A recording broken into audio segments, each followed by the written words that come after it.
for all to see. The signs we've lost our way. When we jail our heroes and applaud our villains and turn our hearts away. Like a silent choir, too scared to sing the anthem of a braver day. The Ballad of Dr. Bruce Paix.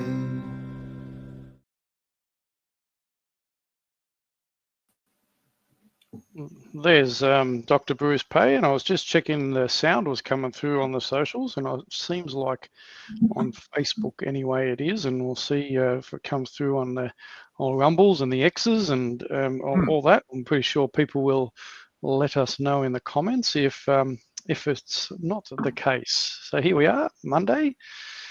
Oh, I'm not seeing any comments yet. And we're it takes a little bit. We're 30 seconds in. You'd think Carla would have popped up. Yeah, well, you know, this is why you allow me to rabbit on a little bit at the beginning, because it allows people to kind of like, oh yeah, it's come live. Let Mark rabbit on with his stuff, and you know, once enough people are on, then the good stuff begins. That's the way, isn't it? Remember in the old days when you went to the pictures, there'd be all little shorts at the start while people sort of filtered in and found their seats. Well, that's you, Mark. A little short, little animated cartoon they put in at the beginning of the movies and stuff. So yeah, no, it's all good. I can be the butt of people's jokes, mate. It's okay. It's all good. Yeah. All of a duck's back. And you well, mate? You had a good week? I had a really good week, as we discussed in the pre-show, down for an Argentine barbecue yesterday, which was absolutely spectacular. And also, as I mentioned to you, just as we're sitting down, my little fire alert apps come up and said that I'm bracketed by fires. So Stall and Ararat. There you go. 50-50, my brigade will back up one or other of those. So let's just keep our fingers crossed that anyway, look, I'm not going anywhere. They're building fires. Building fires are different to grass fires. Grass fires have a tendency to come to you, whereas in my experiences, building fires generally stay put. There's no rush. Yeah, no, exactly right. And good on you. Thanks, Banghead here is on Rumble, looks like there. And Susie's just come in saying Rumble's all good. G'day. Yes, I am Charlie Kirk. Yes, absolutely. I am Charlie Kirk as well, Susie. Absolutely. And Robert still on bus. Can you hear us okay though, Robert? Still on the bus. Good on you for tuning in. I know it's not ideal. I've had people mention. I know Michael Gray, Griffith, and I know Bruce. We've tried to look at bringing in at a later time, but yeah, it's a bit tough. Family commitments and so forth. So. Doesn't always work. So good on you, peeps, for joining in live on a 5 p.m. Eastern Standard or wherever else you're coming in on. So, and Philip, good to see you as well. So good stuff. Yes, Argentine barbecue, mate. That's yeah. No, we were just talking before. That sounds something I'd like to be invited to one day as well. Mm-hmm. And so we've got not much for me to bring on to you today. I just wanted to give you a quick little brief clip from the weekend. I attended the Adelaide Rally here in Adelaide. It was obviously going around the country, and obviously, you know, branded by media as far right and you know, conspiracy theorists and anti-vaxxers and sovereign citizens, all that sort of stuff. We know that's not what it's about. We know that, but this is the media. This is what we've got used to living with. But anyway, this was that was in Adelaide. It was a bit smaller numbers this time around than the other one that we ran on the 31st. That was on the 31st, and a lot of people sort of saying around the 7,000 odd mark, you know, this time. So, but yeah, look, still a good turnout. I've been, you know, known to, you know, walk with other people shoulder to shoulder. Considering these people are coming out, you know, we're coming out knowing that the media is painting people with a bad brush, right? So we know that, and so for that many people to turn up. In Adelaide, it was all peaceful. It was well organised. Mark Aldridge did a good job of organising it again. Yeah, so we had a good bunch of people, some speakers. We kept it short, but it was all peaceful. It was all nice. And I'm just going to share with people. I had the privilege, Bruce, of being able to speak on behalf of the Aligned Council of Australia in regards to the WHO pandemic treatment, but treaties. But also it has significance here in South Australia because we had the Emergency Management Act obviously come up and on steroids now, giving them more power. So I had the privilege of having a little bit of a thing put together on behalf of the Alliance Council of Australia. So I'm just going to take a little bit of just 4 minutes. It's only a few minutes, and play that from the weekend just so people can hear that. Thanks, Mark. I'm actually not speaking directly for myself. I do know a little bit about the topic. I'm speaking on behalf of the Aligned Council of Australia. Yes. But I just want to say to all you amazing South Australians, what an honour it is for me to walk alongside you today. Everyday Australians, mums, dads, grandparents, small business owners that have been hammered to the wall by decisions made by this government. Yes. Everyday Australians you are, and we're all walking together, shoulder to shoulder, against the government that is unaccountable and not transparent, and Absolutely. we need to push back on that. Yes. So as I said, I'm going to read from a bit of a statement from the Aligned Council of Australia, and I'm proud to do it on their behalf. The role of the Aligned Council of Australia is simple: to shine a bright light on global decisions that quietly shape our freedoms at home, often without consent. ACA has been calling out the World Health Organization, the WHO, this body that declared COVID-19 a pandemic and made recommendations that our politicians followed without blinking. And instead of asking questions, our leaders nodded along like bobbleheads. But here's the kicker. The WHO's COVID response wasn't science, it was spin. Yes. Their recommendations often looked more political than medical. And behind them, powerful private funders, including vaccine manufacturers, who had plenty to gain. Yes. And let me add, our TGA heavily funded to 96% by pharma. Huh. Instead of Totally review, independent and unbiased. they want more control. And that's where these new pandemic treaties come in. They're telling us the next pandemic is just around the corner. Fear porn every day. Yep. As if fear is enough reason to hand over your sovereignty. In ordinary times, these treaties demand surveillance of Australians, testing, tracing, tracking, mandatory sharing of samples with WHO labs, digital ID systems linked to vaccine passes. And government-enforced censorship of anyone who dares to question the narrative. Hell no. Sound familiar? It's the same script we just lived through, but written in permanent ink.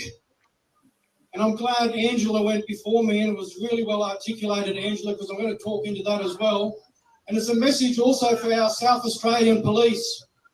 You were on the front line during COVID lockdowns. You were you saw firsthand the consequences and fallout of those public health responses. And I suspect they affected you deeply as well, like so many of us. Under the new pandemic treaties, you could be required to physically restrain people so they can be forcibly vaccinated.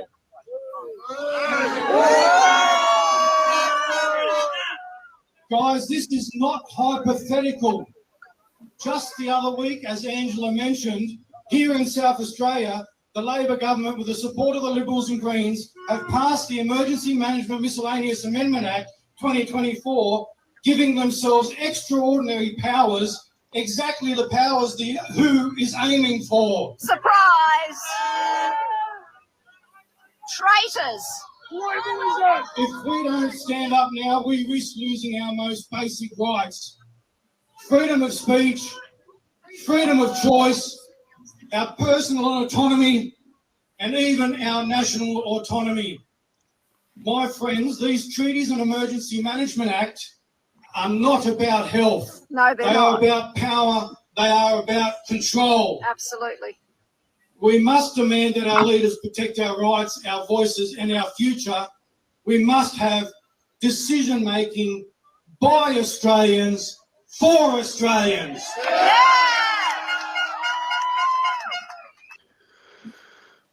So there you go, mate. That was me on Saturday, and just to note, when I did mention the police, they were all standing at the top on the streets, and they could. And the speakers were loud enough; they could well and truly hear. Whether or not they took any notice of it is another thing. But at the end of the day, the message is clear. These people aren't going to relent. They're going to continue to try and come after us, and this is absolutely atrocious what the Labor government in cahoots with Liberal and Greens have done to put this Emergency Management Act on steroids, which plays into, as I mentioned, into the World Health Organization's pandemic treaties recommendations. Now, and a lot of people may not know, but that's one of the reasons as well that I've decided that I'm going to go against the better grain and my better, judgment of anything that I've ever wanted to do. And I'll put my hat in the ring for the Legislative Council as an independent here in South Australia for the March election in South Australia. And I'm going to do whatever I can. At the moment, I'm getting nominations, and I'm going to do whatever I can to shed a light on what they're doing. Whether it gets me anywhere or not, at the end of the day, I'm hoping to at least get media attention and the attention of South Australians by doing so. So at the moment, getting nominations for that.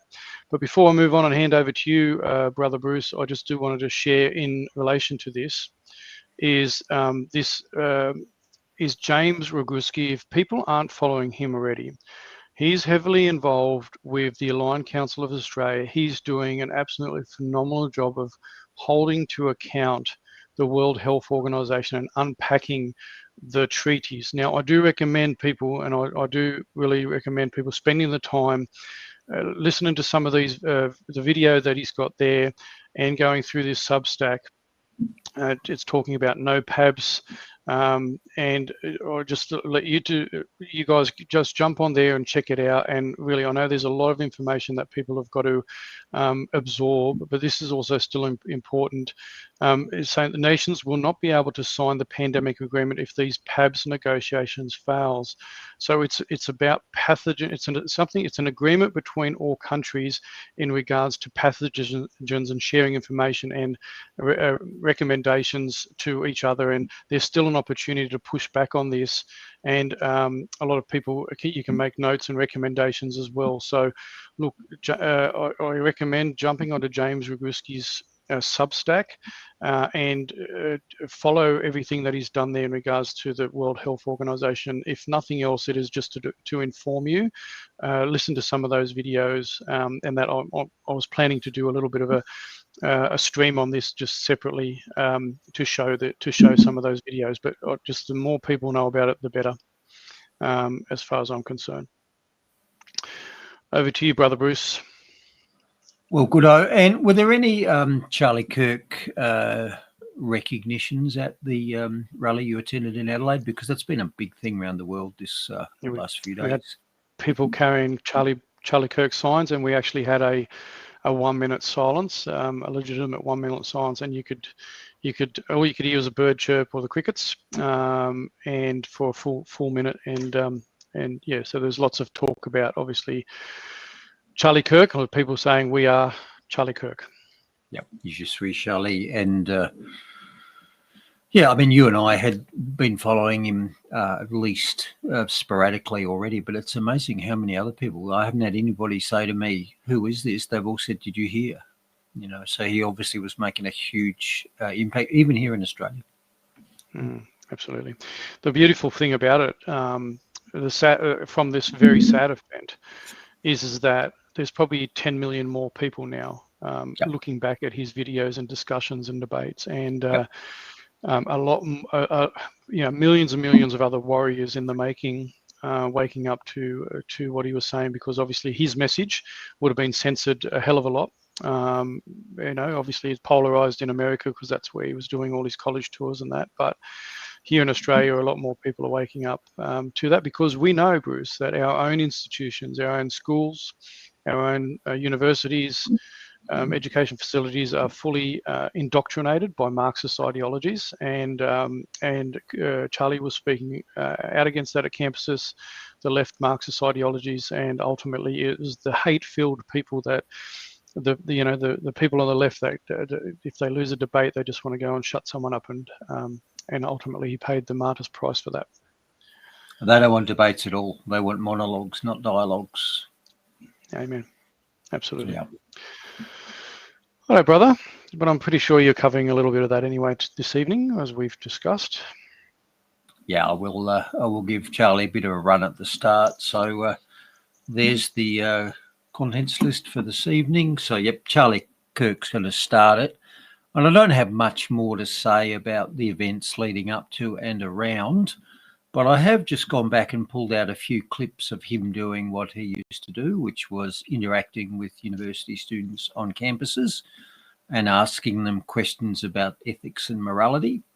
And he was always a gentleman. He was always polite. He was often, well, he was always grossly outnumbered by his audience. You know, he regularly would sit in a circle and take on 20 woke uni students, as he said. And anyone could come up to the microphone and ask him a question about anything. So I'm just going to show you a few clips of the sorts of things that he was doing. Mm-hmm.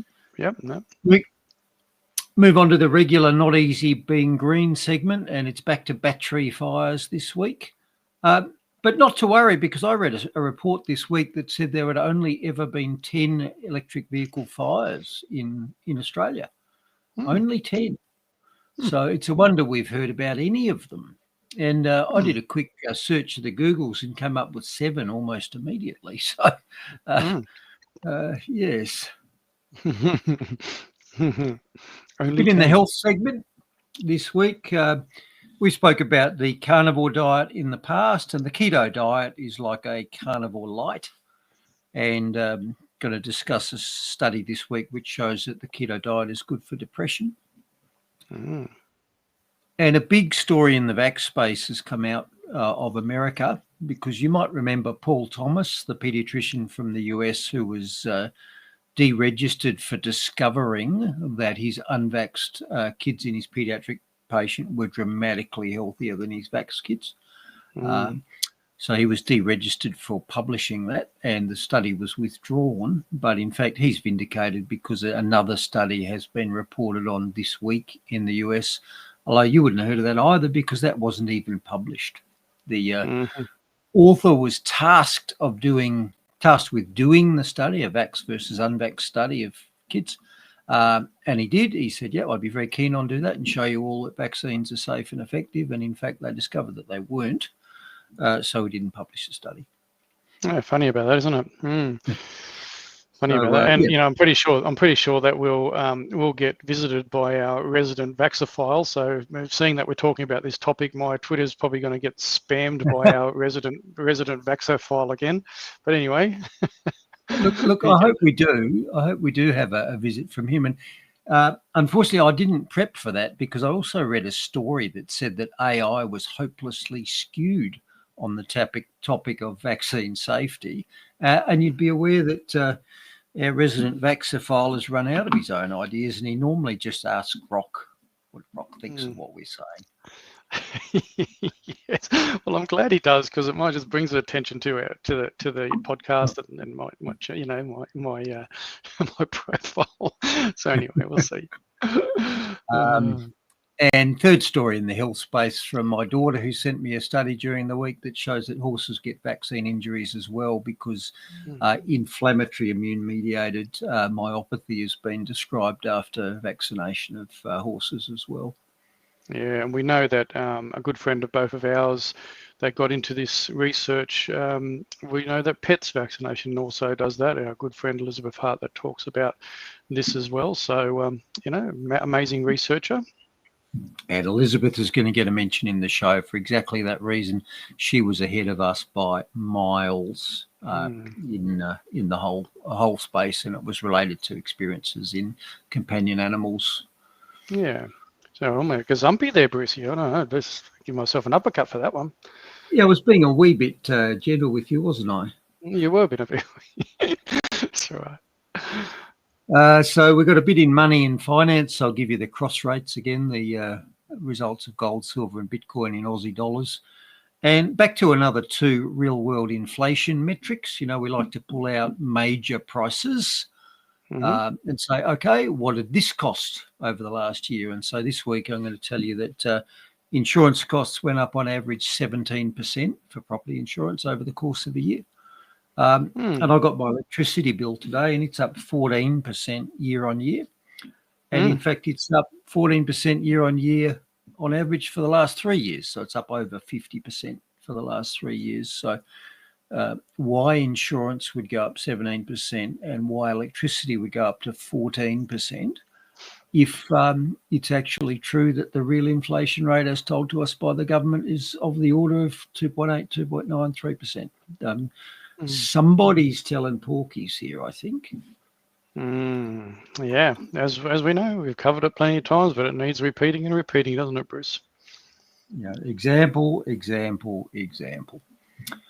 Okay, where were we? A bit in the government overreach section with citizens in Nepal rising up in response to a social media ban and burning down their parliament.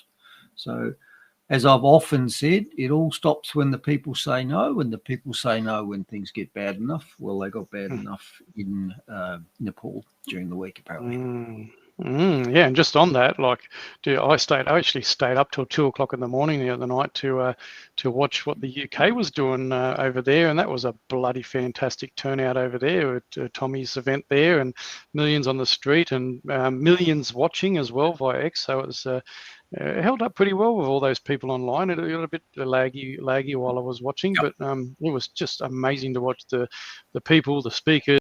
It was just really good.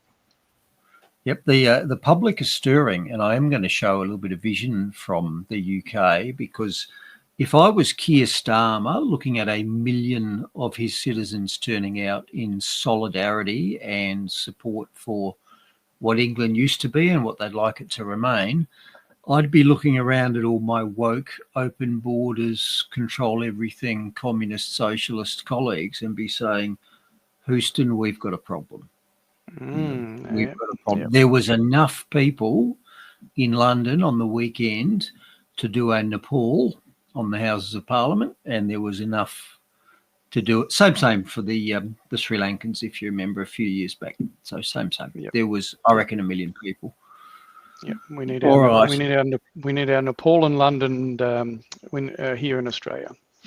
And when it gets bad enough, we'll get those things. Yeah. In the MISC section, bit of a story from South Australia, because there's a bit of unrest because apparently there are moves to somewhat tighten the access to abortion for pregnant women who are over, I think, 23 weeks, 23 weeks being approximately the age of viability for a child if born. And they've done two things I want to talk about. One is they've labelled it controversial to restrict the ability of mothers to kill their unborn children. And the other thing is they've gone on and on about calling it healthcare, and that's not acceptable. Killing your unborn child is not healthcare. At least it's not for half of the people involved in that transaction. And as I've said before somebody ahas or gotchas, much earlier in my career, I did give anaesthetics for abortions. And to my shame, I didn't really think it through, and it didn't. It was just another list at the time that you sometimes got assigned to. And if I had my time again, I would have looked at that and said, "Hey, I'm not doing this." And I don't think I did the right thing now. So I state that up front. I did that, and I shouldn't have done it. And finally, we're going to go out on the bird of ridiculosity, because there is a transgender man has apparently just won the women's chess championships. I'm going to look into that, because chess is not the sport or endeavour that you would immediately think sex segregation was necessary in, but apparently it is. So men pretending to be women clean up in the women's chess as well, same as they do in athletics or anything else. Interesting. It is interesting. All right, let's kick into it. So, big story for, I think, the world this week was the assassination of Charlie Kirk at the university in Utah. And I don't want to add too much to the story about what happened. So what I did was I went to the YouTubes and I just picked out a few clips that I thought were quintessential Charlie, because what he used to do was basically sit down on university campuses, Stephen Crowder style, and just invite anybody to step up to the microphone and take him on a topic that they thought was important. So I'm going to show you 3 examples of what he did, and you can judge for yourself whether this was a moral Christian man arguing ethics, or whether this was an evil Nazi who, had it coming to him and it was high time he got shot. So let's have a look at some of those. Yep. Now you've left me a share screen. Okay, let's see if we can find that one. So let's start with this one. Well, how about I just drop mine off, because I don't really need that. Okay. Whoops. Watched an abortion. It is one of the.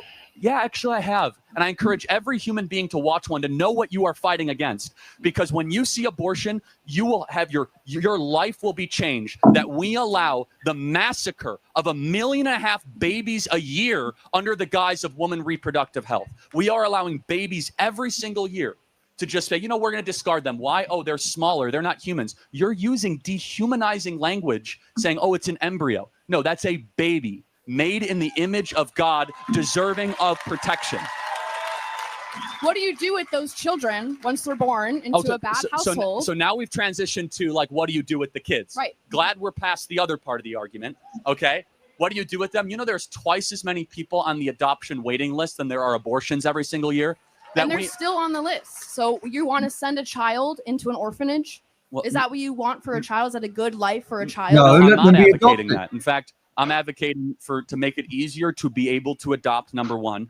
Number 2, there's no such thing as an unwanted child. Number 3, it is never right to justify the mass elimination or termination of people under the guise of saying they're unwanted. That's how we get Auschwitz. That's how we get the greatest horrors of the 20th century. Those people are unwanted. So you're comparing abortion to the Holocaust? Absolutely, I am. In fact, it's worse. It's worse. It's really not. I don't think it is. 45 million babies. It's nearly 8 times worse than the Holocaust. What's the moral difference between a small baby in the womb and a grown Jew who was killed at Auschwitz? What's the moral difference? One is older? Is a person? What species is the baby in the womb? It's a human, but therefore they should have human rights. No. They should have human rights. I do not agree. Oh, so small humans, no human rights. Grown humans, human rights. It's not a small human. It's an embryo. You just said it was a human species. It's not a living human child. Wait, it's not a what? It's not a child. But it's not a living child. It has a heartbeat. It has brain waves. Child. But tell me when it becomes a child then. I already told you, when it is born. Again, so under every other objective definition, you see, guys, how quickly the pro-abortion arguments fall apart with just the slightest questioning. But our position is one rooted not in feelings, not in personal autonomy, but one in biological consistency and reality. That your life had an agreed upon starting point, that starting point should be protected and preserved. And the excuses given for abortion is dehumanization. Oh, it's just an embryo. Guys, that's just using different language to justify the massacre of something smaller than you. So that was the first clip. Yep. And that university student was trying to argue, first off, there's still kids waiting adoption. What's he talking about? I mean, Charlie Kirk was saying there are willing adopting parents who will adopt babies. You don't have to kill them. We'll take them. And she's saying, oh, you want them to go to an institution? You want them in a home? No, that's not what he's saying. He's saying there are people ready and waiting to take these people. Yep. Then she argued that a baby wasn't human. It wasn't alive till it was born. Yeah. Yeah, and interesting. And you made a good comment about the whole adoption process, because I'd say that there's probably a reason why the adoption process is so tough, because they want the argument to say, well, no, we've got nowhere to put them, right? So yeah, it's mm. all right. Shall we do the next Charlie Kirk moment? It's not about the cells. No, It's not about. No. I'm speaking. we're- No, I'm speaking. No, I'm we're both speaking. No, functional I'm cells, speaking. No, okay? I'm speaking. No, I'm speaking. Want to say it one more time? No, I'm speaking. Hello, everyone. I am Charlie Kirk, founder of Turning Point USA, and I am surrounded by 20 woke college kids. A woman is an adult female of XX chromosomes. You tell me, what is a woman? I think a woman is somebody who identifies as a woman. Got it. So that's not a definition. That's like saying a table is something that identifies as a table. Give me an objective definition of No, how. it's not. A table is an object. Well, tell. A table can't identify as anything. It doesn't have but choice. you have to give me an objective definition of what a woman is. If I decided right now that I wanted to identify as a woman, I would be a woman. Okay, but that doesn't answer the question. I know, but you right said- now I'm a man, right? So if Yeah, that but you have happened to right tell now, me I'd be a what that woman. thing So is. once a person makes the decision to identify as a woman, Got it. No, they're a woman. that's a separate issue. What is a woman? That's the definition. No, I know, but you have to tell me what. A person who identifies themselves as a woman. But you have how do you know that they are that thing? How do I don't need to know what they No, I can no, ask them if Not I that want they to need know. But there needs to be. You need to tell me what that thing is, though. Somebody who You okay, need- okay you sorry, need to we're give not me- getting anywhere. We're not getting anywhere. Well, no, We're not it's getting important because it's like saying a giraffe is a thing that looks like a giraffe, or a coyote is a thing that looks like a coyote. It's called circular reasoning. You have to give me a actual definition. I don't have to. I did give you a definition. No. You said that a woman is something that thinks they're a woman. That doesn't give me a definition. Do you feel? So Charlie going in the what is a woman direction. So he certainly was grabbing what I call the third rails, wasn't he? So not scared to take on. And the final clip here is about DEI and affirmative action. All right, so I'm gonna quote you real quick. You said if I see a black pilot, I'm gonna be like, boy, I hope he's qualified. Are you gonna do that? Yeah, I mean that is correct. Yeah, that's correct. Okay, so can we both agree? What was the context of what I said though? What was the context? I don't even want to get into DEI because your opinion on DEI it doesn't really help it in this case. So, if the context between what you brought up was that you believe that because they were being hired because they were black. Okay, so can we both agree that every single pilot, whether black, white, whoever, has to go through FAA certification? No, actually, we can't. New lawsuit shows that black pilots and female pilots have the standards being relaxed. No, sir. Can we agree at the time of February 29th or 2023 when you said it at the time? No. Actually, I said it. That's why you don't know the context. Is that new lawsuits were showing that they were relaxing the standards for air traffic control and pilots in order to meet the standards. The context of that was diversity, equity, and inclusion. What does that have to do with hiring? Everything. DEI definitionally is that we will hire more of a race versus a different race. So, for example, United Airlines said that they want 50% of their new pilots to either be women or black. Okay. Currently, just so you understand, it's like 8%. So they want to go from 8% to 50%. Okay. And every time DEI is implemented, every single time, the lowering of standards occurs. Every single time. Lowering of standards? Correct. So can I prove it to you? We both want excellence, right? Okay. If you and I said, hey, we want 50% of the new people going in the NBA are white. Okay. Would the NBA drop in its standard? No. No. The National Basketball League? No. If we said 50%, if we say 50% of the NBA dropped and it was only white. No. I said would the standard go down? I'm not hearing what I'm saying. If 50% of all new people going in the NBA were white, by decree, would the quality of play of the NBA decrease? Would the quality of play in the NBA decrease? Yeah. No, if they're the same standard of basketball play. Hold on, let's talk realistic. Well, what are you saying realistically? You're asking me if 75% of the NBA is black. 75%. So does that mean white players are less better, or does that mean whites are not as good at basketball as blacks? Okay. I mean, we got some big. Everybody, calm down. We got. Yeah. So he's just pointing out the things that are true. And these are university students who seriously think dropping standards to get a previously unfavored group into something doesn't change the standard. He's also blind to the fact that different people are better at different things, and that includes different races. And he's right. The NBA, the National Basketball Association in America, 3/4 of the professional players are African Americans. And I think off the top of my head, they make up 8% of the population. So where are the programs to get equal representation for, short, untalented white guys? But you flip that around to any other endeavor, if you say, well, 90% of accountants or university maths professionals are white guys. For some reason, that's a problem that has to be fixed. But if you point out that almost all the guys who are good at basketball at a professional level are African Americans, not a problem. Why would you care about that? Yeah, 75%. Absolutely. Yeah. Same in football, professional football, and it's the same in the AFL too, by the way. There is an overrepresentation of both Aboriginal players compared to their population percentages, and also of Sudanese and Somalis. And you know why it is? Because they're better than white guys at that. Nobody's screaming we have to fix that. But, if we don't have equal representation of Somalis amongst, I don't know, pick a thing, brain surgeons, for some reason that is a problem that has to be fixed. You're not allowed to suggest that they might not be as good at that, even though maybe they've got other skills. So I played you 3 examples there, and they're quintessential examples of Charlie Kirk. This is what he did. He sat down with large crowds of uni kids, and he just challenged them. And they always, came forth with the standard leftist talking points. And he would just calmly ask them questions, and eventually they would just be like, And did you notice on the stage there, he obviously had security on the stage there. There was the guy standing behind him with his sonnies looking at the crowd all the time.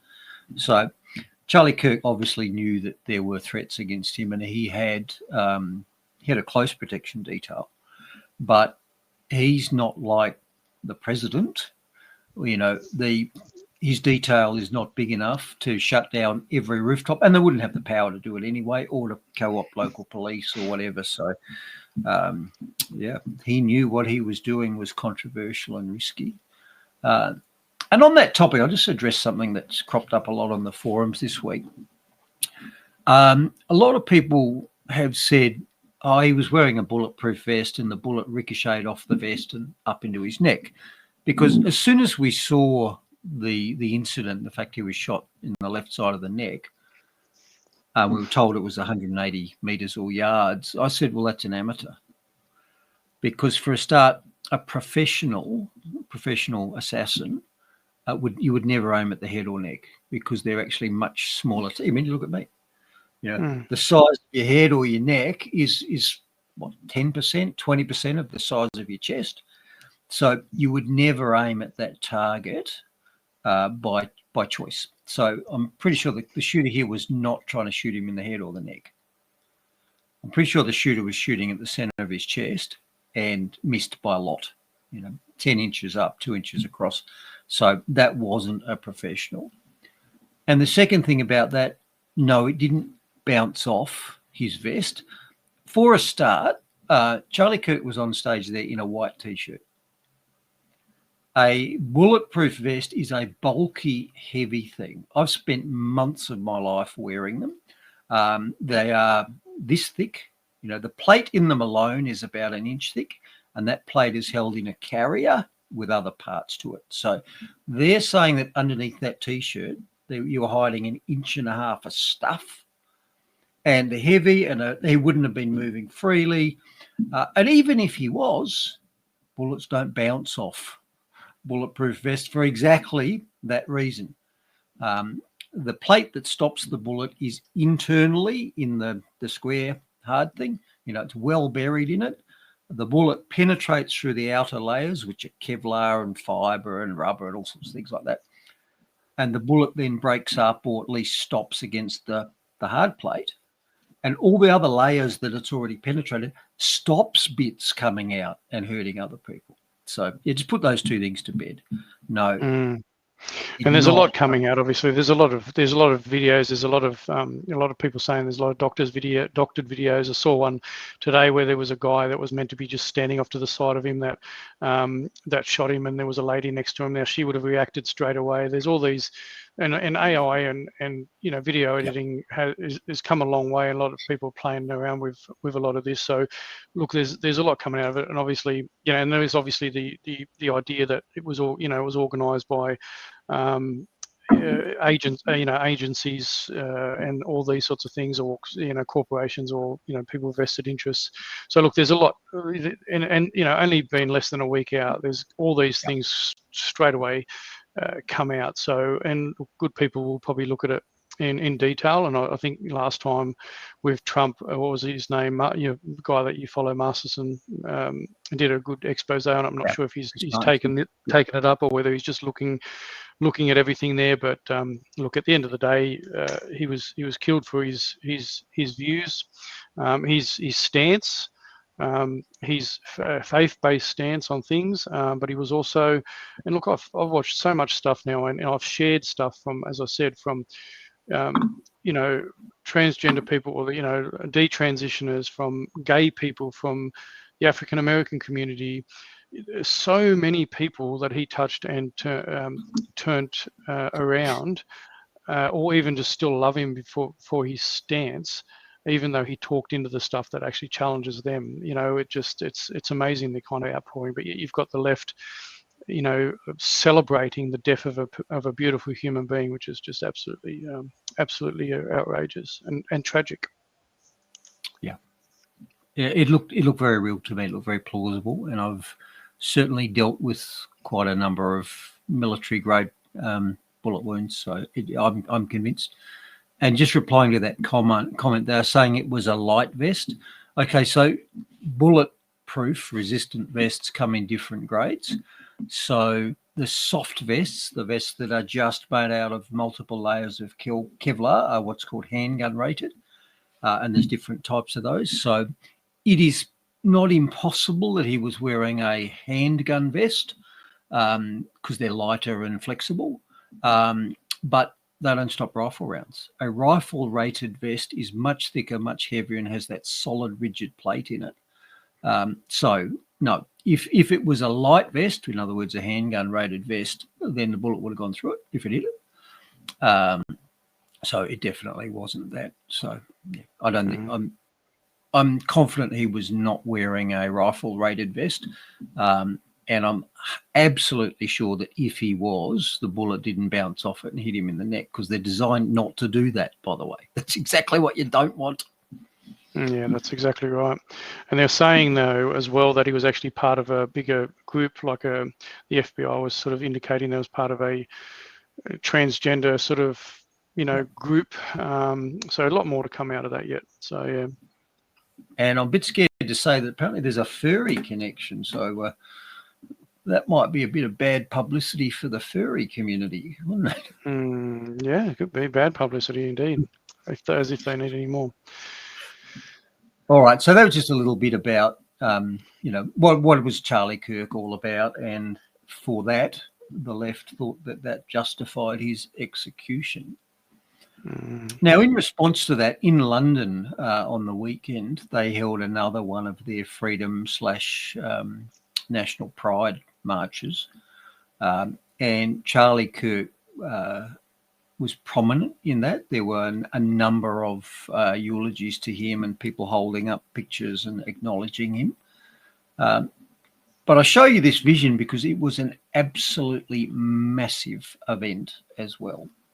There's no sound. Yeah, it was huge. Actually enjoyed staying up watching that, to be honest. This was this weekend in London. 110,000 people, Bruce, didn't you know? Well, apparently the AFP crowd estimate was between 2,000 and 5,000. Using the official AFP methodology. Yes. Well, there's actually AI. That's about 1.5+ million. you are looking at a crowd there that is big enough to burn down the British House of Parliament if they so chose. So this should be an enormous wake-up call to the British government, following on from what happened in Nepal during the week. And these people have some crossover in their complaints, because apparently what happened in Nepal was there'd been unrest for a long time, a difficult economy, high levels of unemployment, and a feeling that the politicians were out of touch. And the response of the Nepali government was to ban social media to prevent people talking about it. So they put a ban on social media.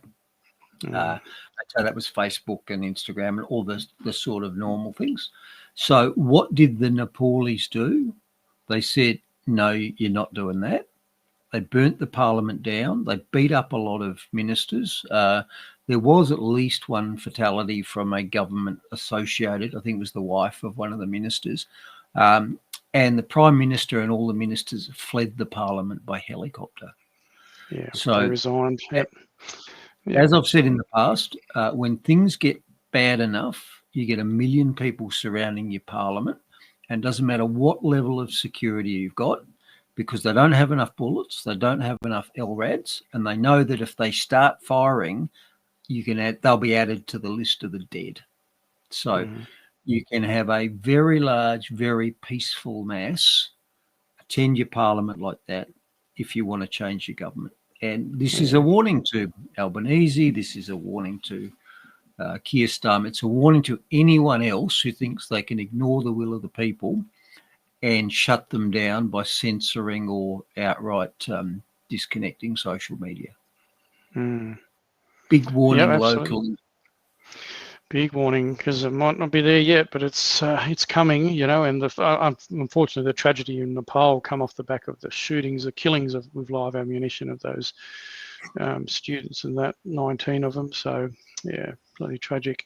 And I did see a comment, and I think you probably know as well, but it's directed at you because you're a doctor. But from what I saw, that he would have bled out before hospital. I think he was pronounced dead before hospital. I think, yeah. Two things. One is when you put a high energy round through the neck like that.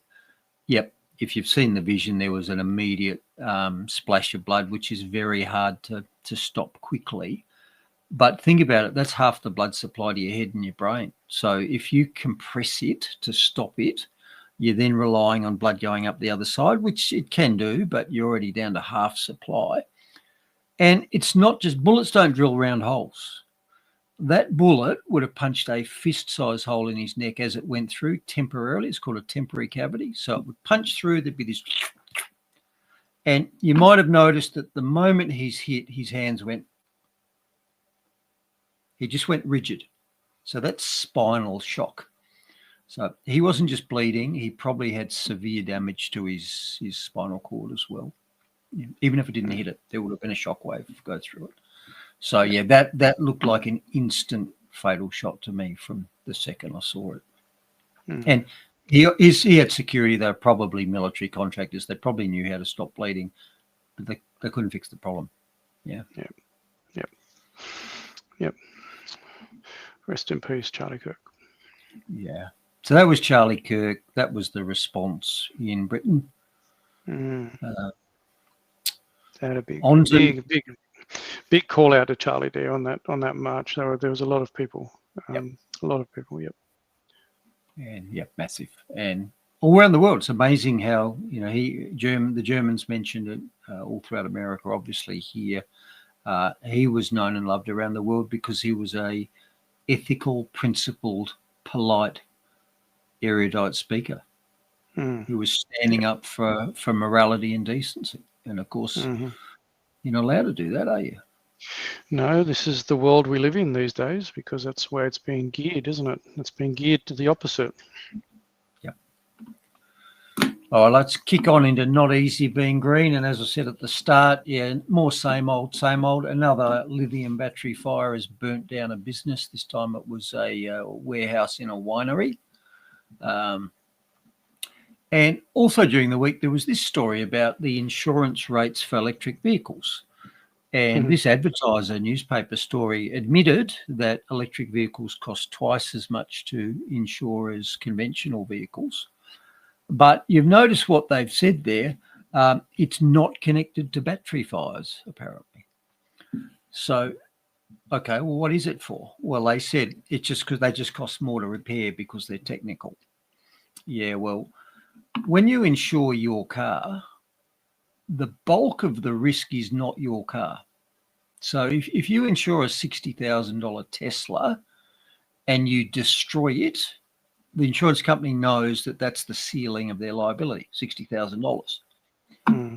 You destroy it by it catching fire in an airport carport that is 5 stories and then collapses and destroys 2,000 other cars. The insurance bill goes up into the multiple millions. So, yes, the risk of an EV causing a massive loss is greater than the risk of a conventional car. So I think they're gaslighting us when they tell us that. I hear that might be the case with massive container ships that bring cars over that, and they're pretty expensive to repair. Oh, my gazumpy. Sorry, brother, gone a gazumpy. I see that finger wag comes out and then, oh no, I'm in trouble. Okay, here's some highlights from the story. So this story told us that there have only been 10 EV battery fires in Australia. So it's a wonder that you and I have ever even heard of one. So I did a quick check of the Googles.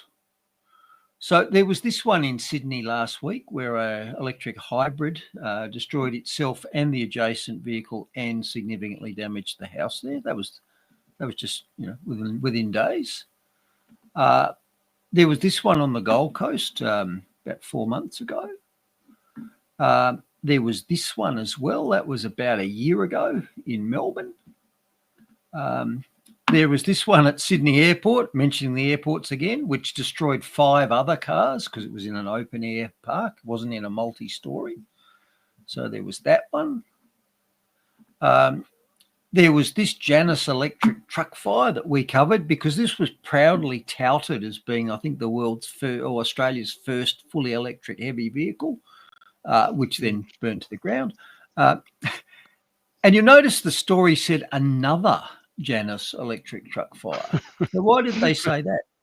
Oh no. Well, they said that because this was actually the 3rd time that just this small niche electric truck had a recorded fire. So there was 3 times. So if you add all those up, I'm up to about 7 already. And remember, there's only ever been 10 in Australia. And I can find in the last couple of years, I can find 7 of them. That's pretty good. And the other thing is, if you check the fire code, you will find that an electric push bike is a vehicle. And we've certainly seen multiple occasions where electric scooters have caught fire. And I can remember one in Adelaide from Renmark where a caravan caught fire due to the lithium battery heating up and torching itself.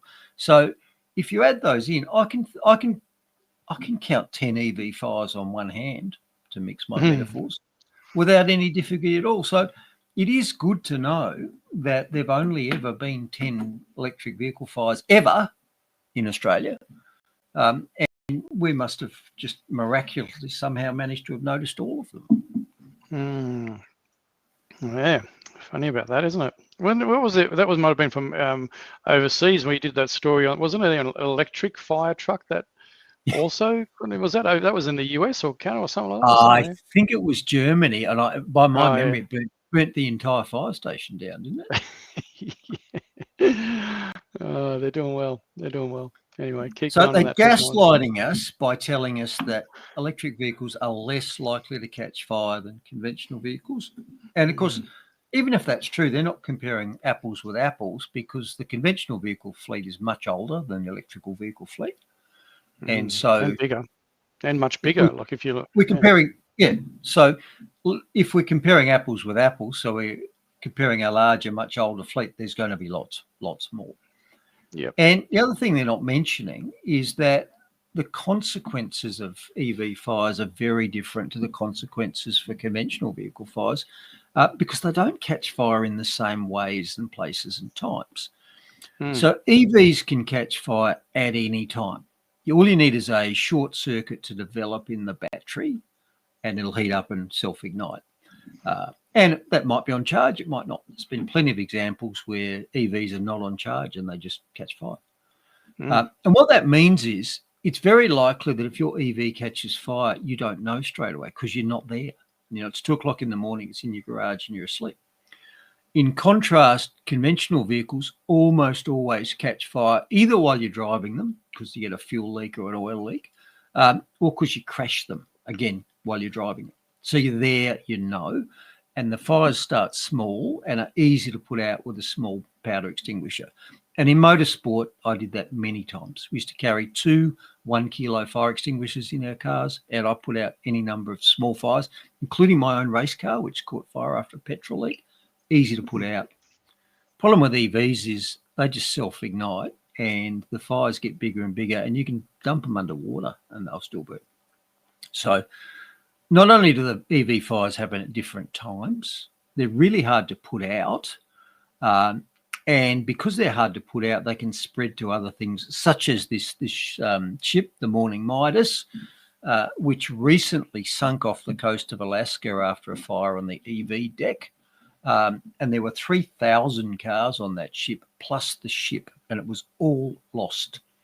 Mm-hmm. So, yeah, even if it's true that EVs don't catch fire as often, there is no equivalency between an ordinary car fire and an EV car fire. Yeah, so exactly. They're gaslighting. They're gaslighting, as usual. Now, there was also this EV fire in South Korea where a Mercedes EV caught fire in the parking lot at 6 in the morning with dozens and dozens of residential apartments above it. So 16 people were injured in the evacuation, and I mean, potentially hundreds of people could have died if this fire had grown and they were trapped above it. And again, this is in a sub-basement. How do you get a fire truck down there to put it out? You can't drive it down there. And the fire suppressing infrastructure in parking garages is not designed for self-igniting, self-propelling magnesium flares, which is what you get with an overheated battery. They're designed for putting out conventional fires, which, I mean, if we go to a car fire in the fire truck here, if it's an ordinary car, we wouldn't even use 1,000 litres of water putting it out. If we go to an EV fire, our rule is order 10 tonnes of water, so that's 3 or 4 fire trucks, and quarantine for 3 days because it just keeps relighting. Now, 3 or 4 tonnes of water will put a house fire out, by the way. So EVs, you need a lot more water than you do for a house. Yeah. Now, of course, if your EV is parked in your house, I've said let's enough. forget it altogether. You're absolutely right. Well, they've dropped them in the bloody water and they still keep burning under bloody water. Burn underwater. So I take battery fire risk seriously based on my experience. And so one of my projects in the last week or two is I've actually set myself up with a little battery charging shed. So I bought what's called a site office. It's a little mobile building you might see on a building office. And so I bought that and had that delivered, and I've run power to it. So that lets me do all my battery charging outside of my main shed.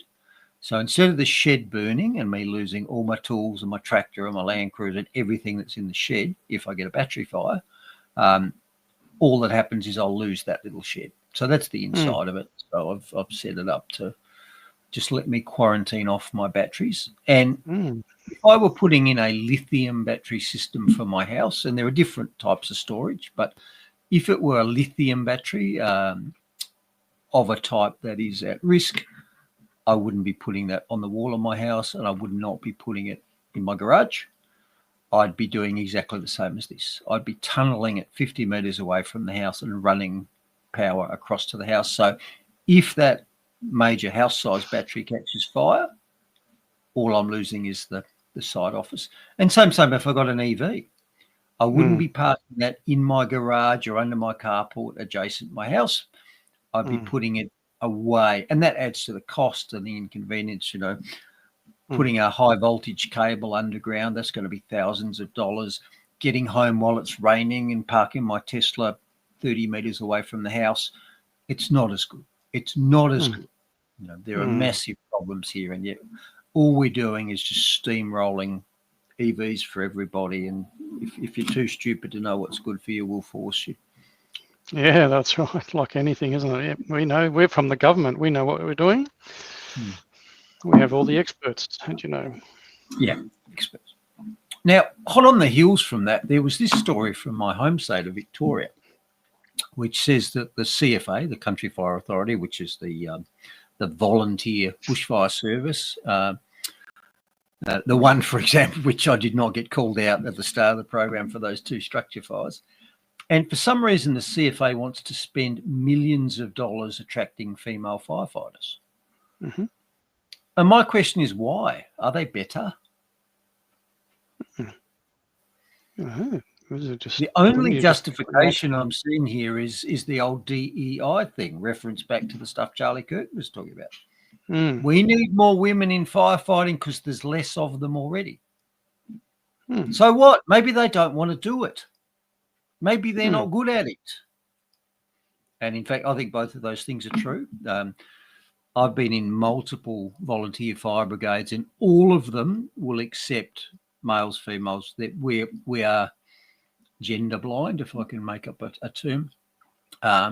You know, it is an old boys club because that's who does the work, but it's not an old boys club in the sense that if a female comes along and wants to join, they're not going to get in. We'll take bloody anybody. There's plenty of times, you know, if we get a fire call during the day when a lot of our members are away working, I'll drive down to the shed wondering if I'm the only person who's going to turn up. And same in the middle of the night. And in fact, we've got a fire truck now with a large remote control monitor on the front. So we can go to a grass fire with 2 people. And I would even consider doing it with 1 person and calling for backup because, you know, we're the local fireys. If we're not going to turn out, what's the good of us? So we're certainly not running the girls off because they're desperate to join, but we don't want them.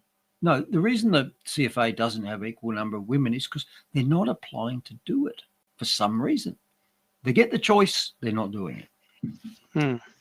Well, this is what happens in general, isn't it? I mean, at the end of the day, people are attracted to different things for different reasons, right? So this whole idea that you have to, you know, you have to put quotas in or attract a certain sex or gender, like, you know, sex or even race to a specific role. I mean, it's who's better. You know, you apply, you want the job, you get it, and the best person gets it at the end of the day. Yep. If you're the best person, I want you in the job, and if you're not, I don't want you in the job. You know, I don't want the surgeon taking the appendix out of my kid to be the one who got the job because it was their turn. I want the one who climbed over the bleeding bodies of everyone else who wasn't as good to get the job. That's who I want. Yep, absolutely. I mean, that was common sense, you know, 40, 50, 60 years ago, but obviously it's all been turned on its head now and we know why. Obviously, this is just, you know, massive destruction of our societies. You know, it's all people's money. And look at that hateful sexist comment that Gail's made there. Yeah, Gail. Gail, if it was true that men were stronger than women, then you would find that men dominated things like football and other street. Oh, that's right, they do. Okay. Or chess, as we're going to come to in a minute. How about that? Yeah, barrel again. All right, let's kick on into the health segment, unless you've got something to add. No, it's all right. We covered it. There's plenty of that. Plenty covered on that. Yeah. Okay, so story about the keto diet this week. Keto I regard as carnivore light. So it's a lower carb variant of the carnivore diet, which would probably be 20 grams of carbs a day or less. Keto might be 50 to 100, which is still less than the 200 or 300 that the standard diet will give you. But, you know, it's not as hardcore as carnivore, but it's valuable. And this study has shown something that we've talked about in the past, and that is one of the big benefits of fueling your brain on ketones rather than carbohydrates is that it likes it and it works better. So your mood is better and your clock speed is better. You know, when I went carnivore about 5 years ago, the dominant things I noticed was I had mental energy all day, whereas previously, you know, you'd peg out late in the day and wonder when you could get to go home. And the other thing is that things just zinged. You know, you're sharp, you're on the ball, you're bright, you're never fatigued out. So it's no surprise to me that the keto improves depressive symptoms. And in fact, this story reports on a study which showed a massive improvement with a 70% reduction in depression symptoms on patients who were treated with a ketogenic diet. And they've added the other things in there. So not only were they less depressed, they had a cognitive performance, you know, their brains were faster, and also they felt better and they had modest weight loss. I had modest weight loss too because I only had modest weight to lose. I was about 10 kilos over. When you go on the carnivore diet, you drop down to whatever you should be. So now, having said that, which is a pretty positive story, the reporters sort of dropped the ball a bit, because what they concluded is that this study showed that a keto diet could be a useful adjunct therapy alongside the usual stuff, which was medication and counselling. Now, I'm going to say if you come up with any therapy which will give you a 70% cure for your symptoms, that's not an adjunct. That is your mainline treatment. So what this story really has done has shown that medication and counselling are adjuncts and that the real treatment is a ketogenic diet. But they haven't quite been able to say that in this story. You still got to go and see the experts and get your meds and all that, don't you? Yep. So, there you go. All right, change of gears. Do you remember us recently discussing this 2020 study by US pediatrician Paul Thomas, also known as the Vaxxed Unvaxxed study?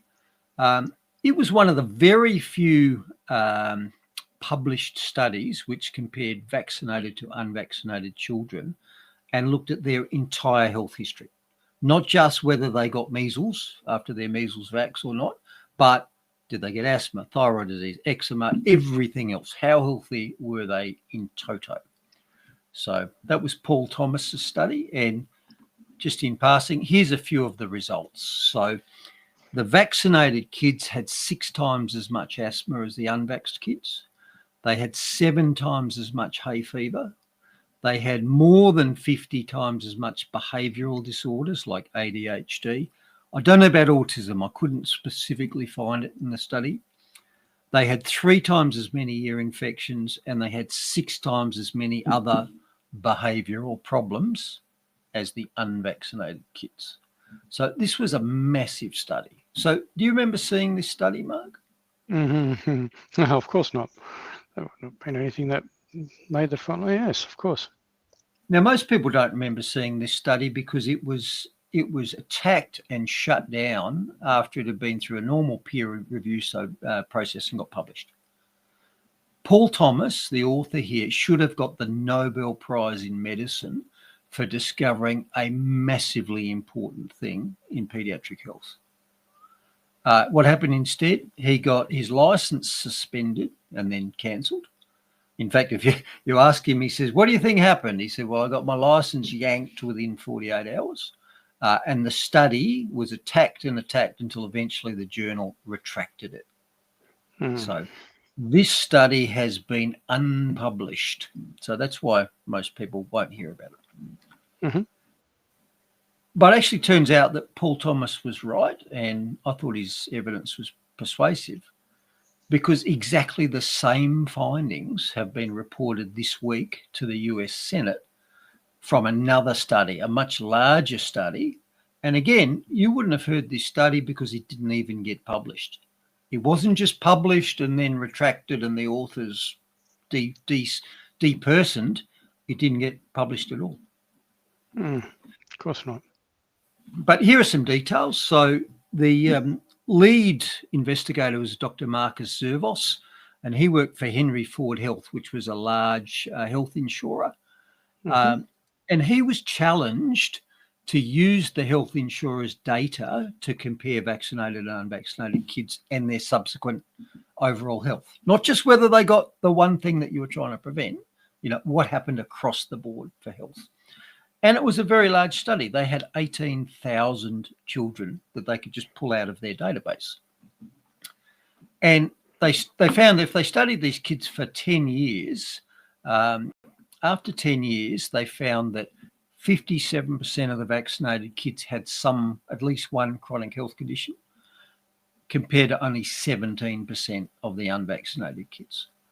So there was more than 3 times as much chronic illness in the vax kids as in the unvaxxed, and that the great bulk of this extra chronic health load was inflammatory and immune-mediated diseases like asthma.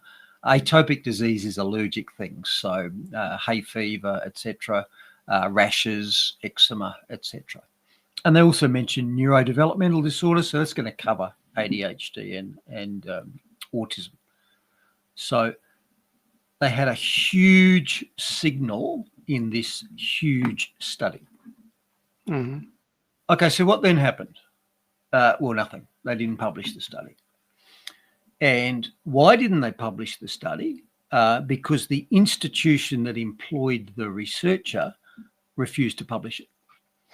And the reason they said they couldn't publish it was because it didn't meet the rigorous scientific standards expected. As if any of the vaccine studies, meet any sort of standard. The typical vax study has no control group. It has an inadequate size of study group. It has a very narrow focus, only looks at one thing, doesn't go for long enough, etc., etc., etc.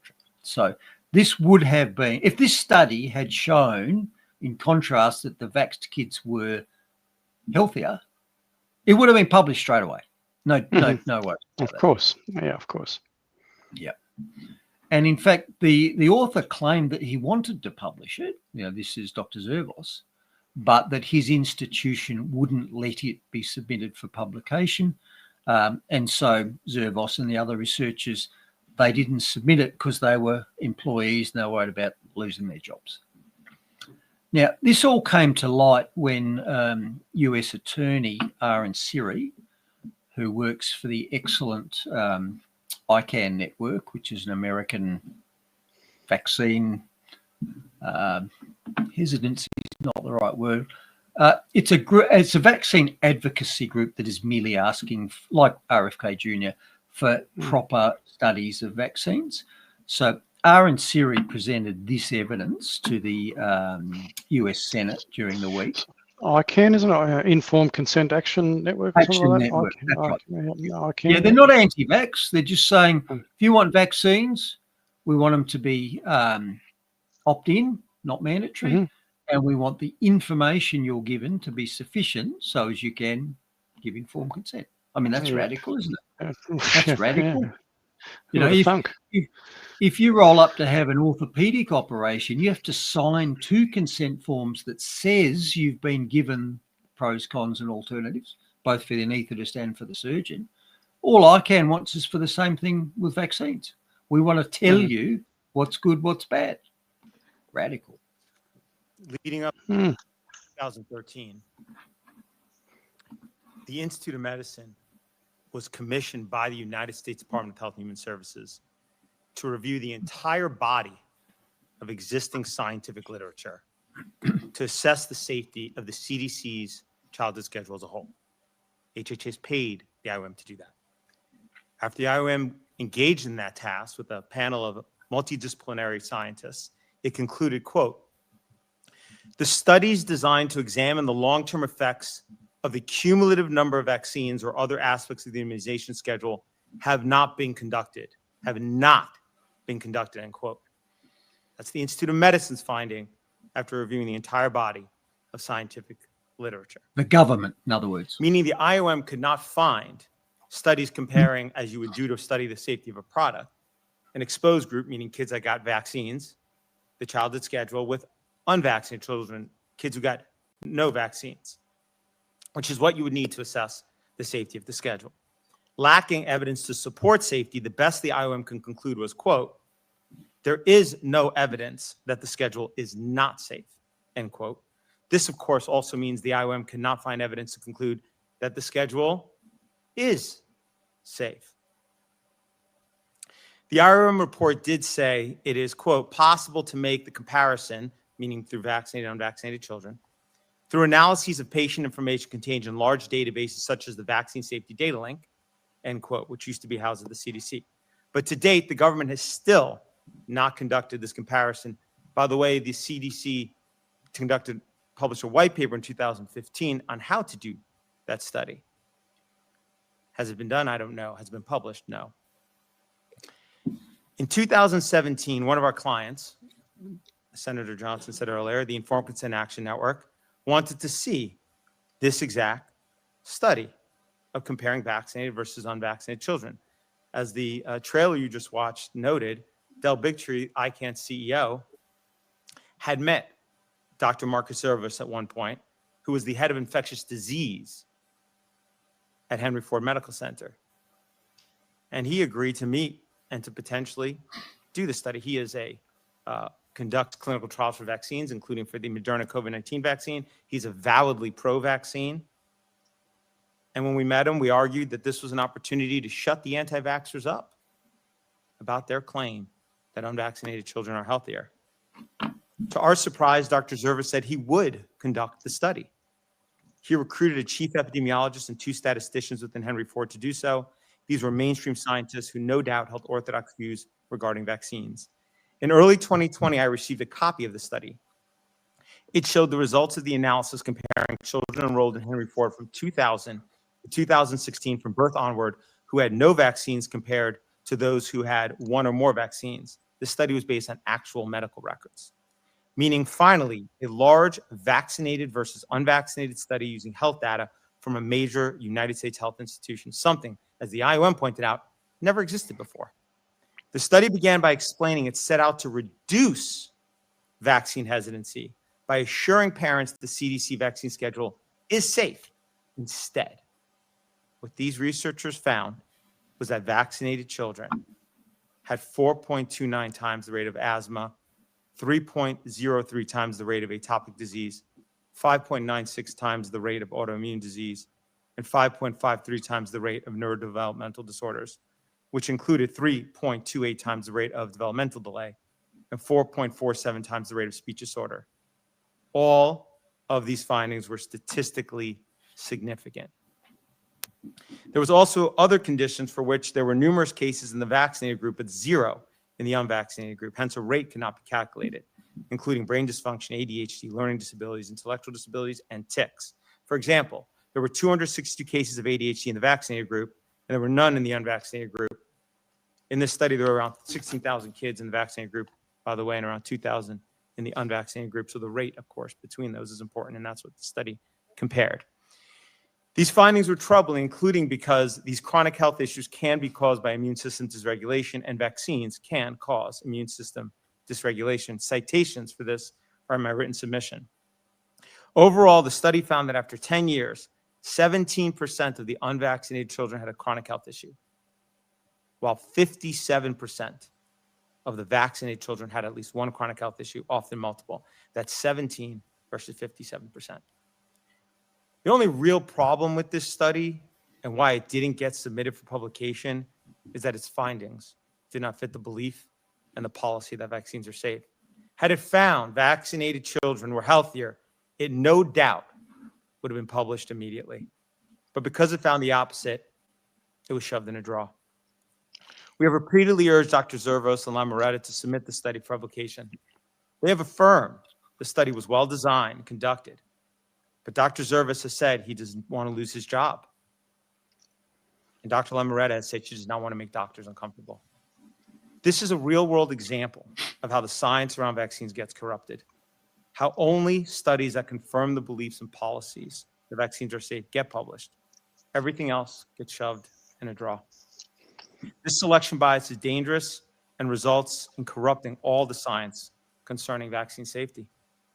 We can protect children from infectious disease, and we can protect children from vaccine harms. We should and we must do both.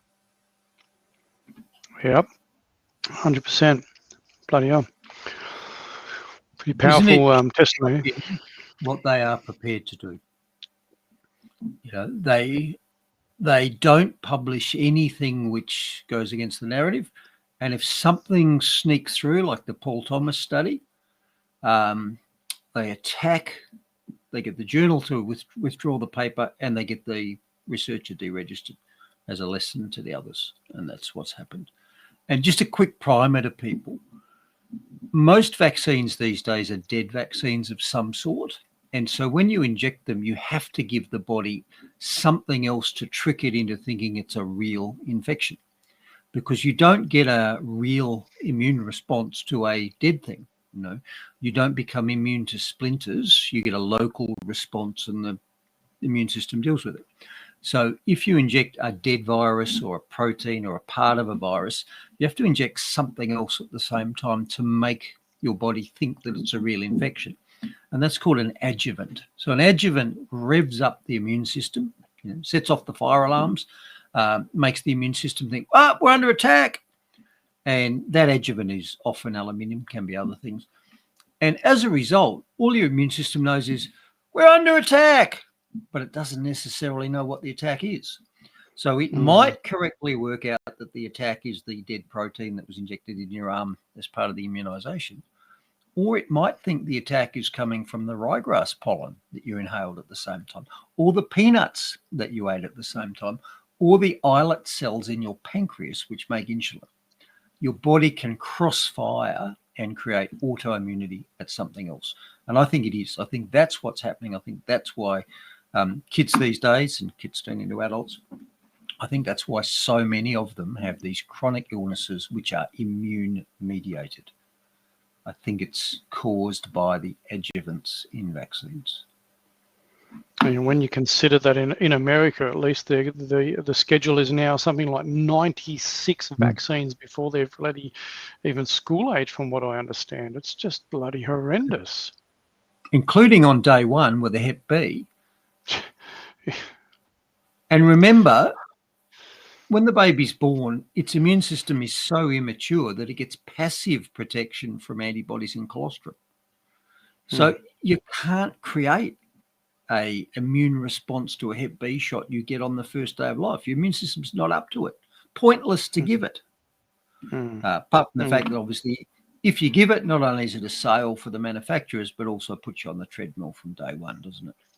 Yeah, well, it does, absolutely, especially with the rates of all those things you just that you talked about skyrocketing, you know. And Bobby Kennedy's spoken about it before, like, in a speech about the health outcomes for children in America, and that at least, yeah. Massive. It's massive.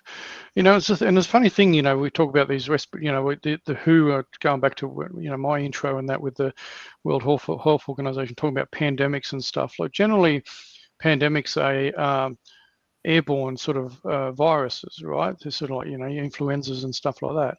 And I think it was Professor Ted Steele that, you know, we both know and follow. He was saying, like, you know, what's the use of giving an injection in the arm for a respiratory type virus? Like, many of these things are respiratory. It's you're better off treating nasally or by the throat or whatever, rather than jabbing something in your bloody arm. Is that right? Totally inappropriate compartment anyway, which you're talking about. Yep, you're stimulating the wrong immune system anyway. Yep, that's right. Ted Steele is a leading light on that. Robert Clancy, both great Australian elder statesmen as well. Yep. But, you know, people have been screaming this from the rooftop. What Aaron Siri's talking about there, we've had, you know, doctors in our own nation here in Australia and also overseas screaming from the rooftop that this is what's happening. And the COVID stuff shown a big light on it, because now we've seen that there's so many studies that are actually being done that talk about, you know, the other side. But like you say, only the ones that suits the narrative get the light of day. And of course, when anybody does a Google search or a Grok search or a ChatGPT search, they trawl the internet for the studies that have actually been, you know, broadcast and studied. So it can't, like, if all these studies were available, you know, to just troll through, AI would probably do a much better job of, balancing out the messaging, right? And it maybe sway it the other way.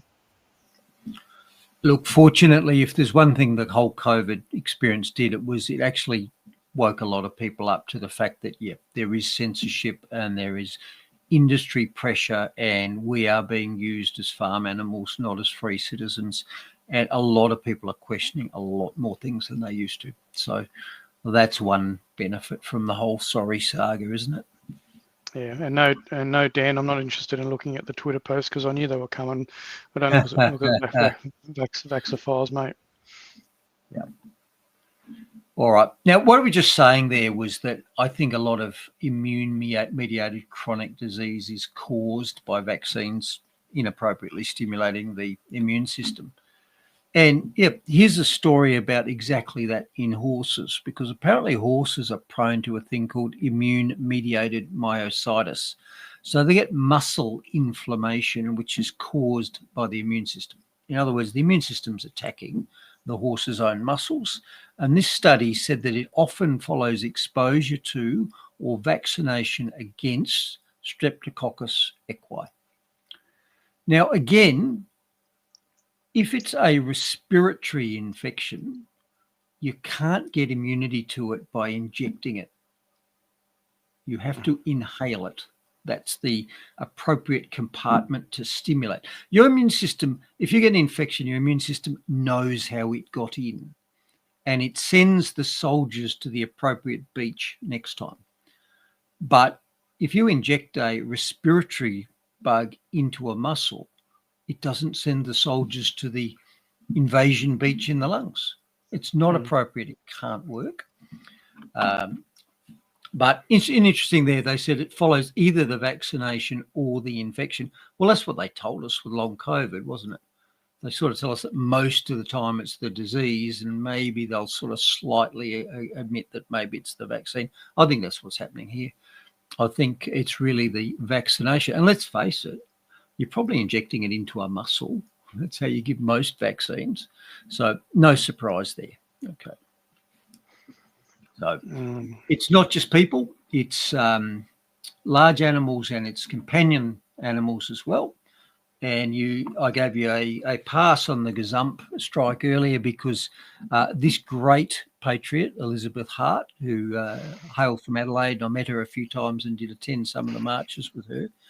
She woke up to the whole over-vaccination scam decades before you and I did, after experiencing ill health in her companion animals as a result of veterinary vaccination. So hat tip to Elizabeth Hart. She runs a Substack called Vaccination is Political, which I look at regularly. So, she was ahead of us. And she's right. If you go into a vet's office, there are just as many, if not more, posters on the walls for vaccinating your dogs and cats as there are on a GP's wall for vaccinating all of their customers.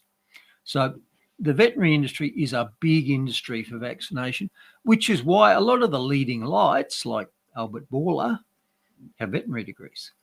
It's even more important for animals. And if you go to the large animal shop, like the farm supply shop, which I was in today, there'll be entire fridges devoted to vaccines for sheep and cattle as well.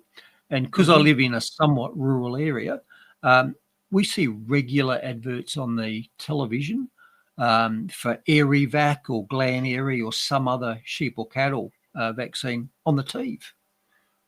You might not see that in the metropolitan area, but the veterinary... I watch the news just to work out what the current propaganda is, that's all.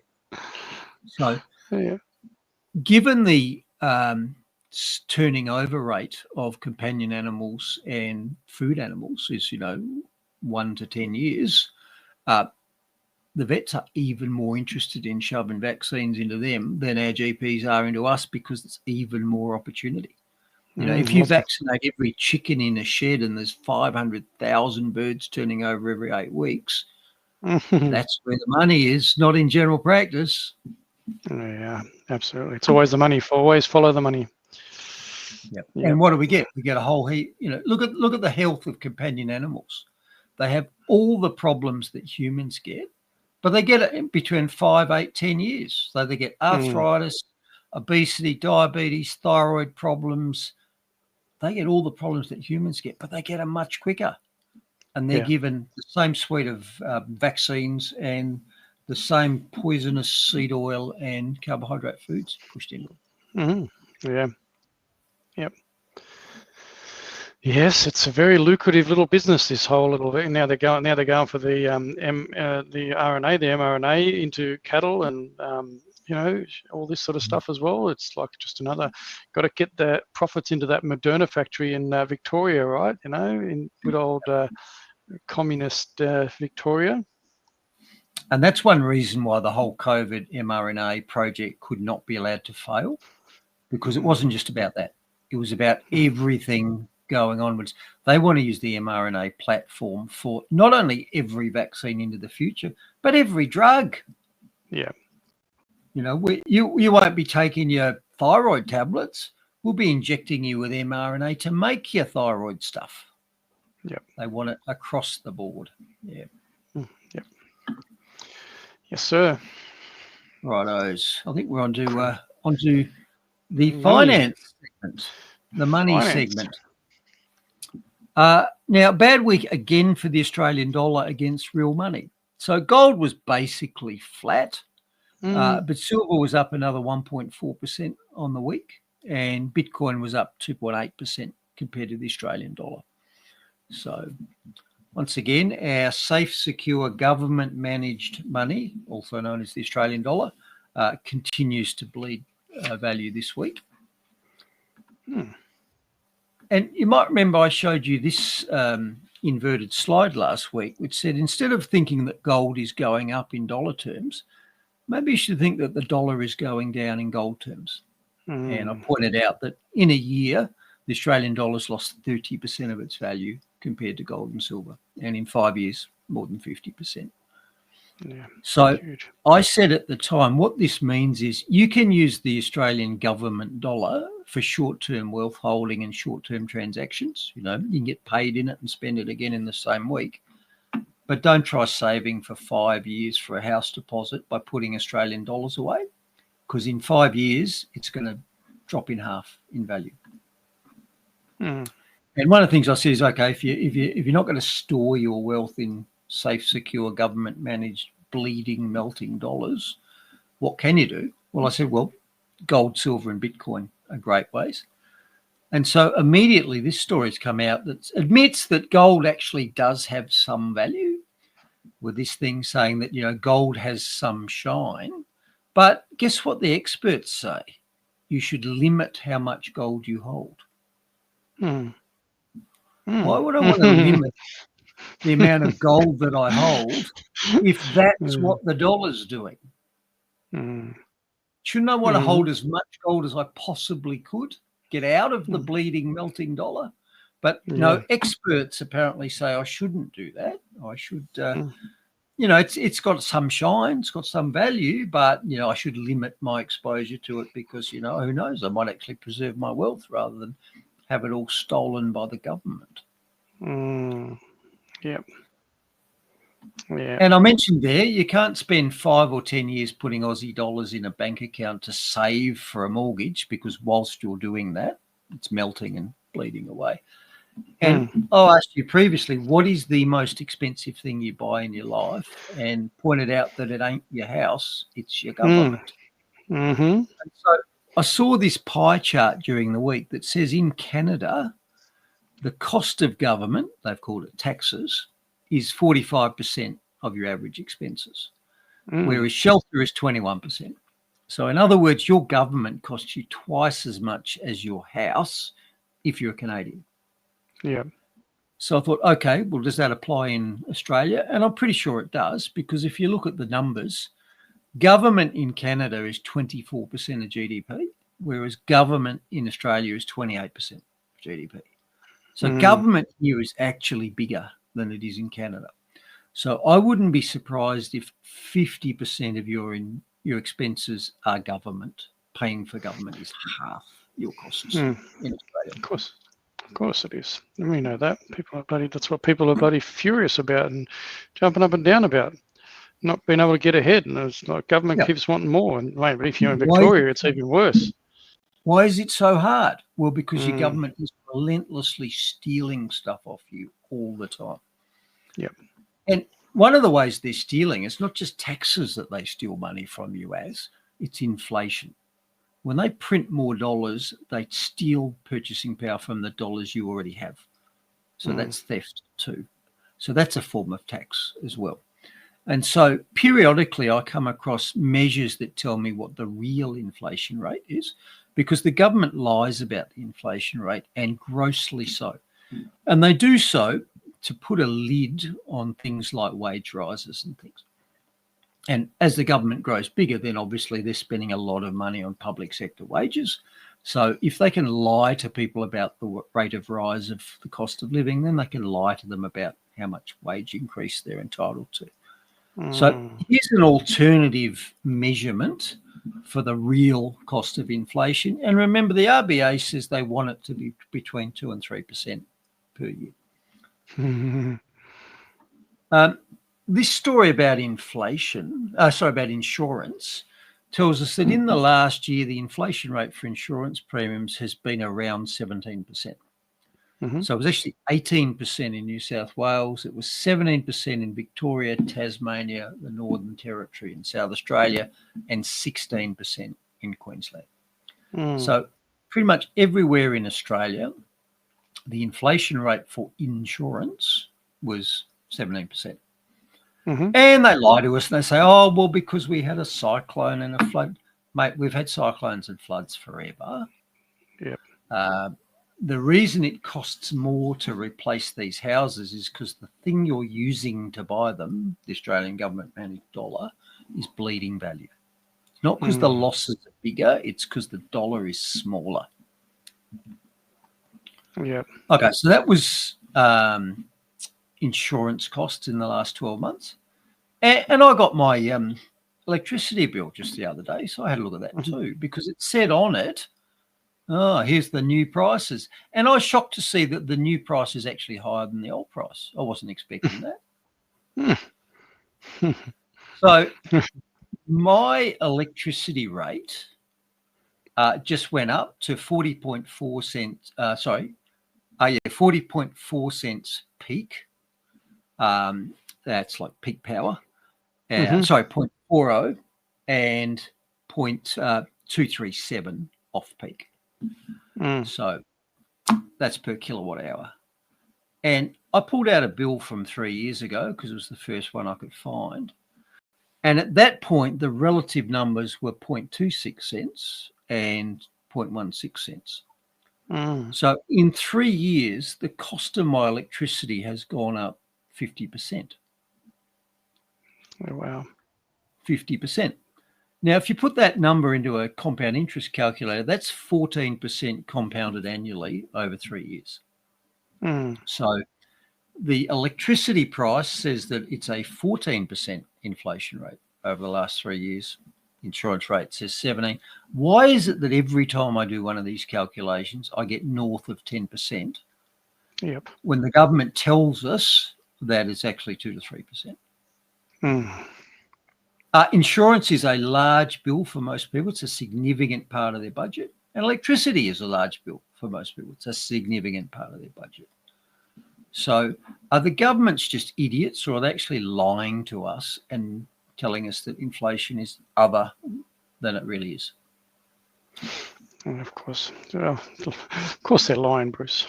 Of course they're lying. Yeah, they're lying because it benefits them, because it keeps their borrowing costs down.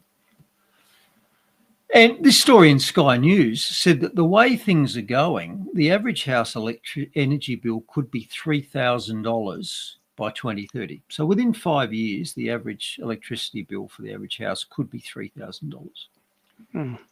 Well, again, I pulled out some numbers. So my average usage over winter has been 16 kilowatt hours per day, and over summer it's more like 14.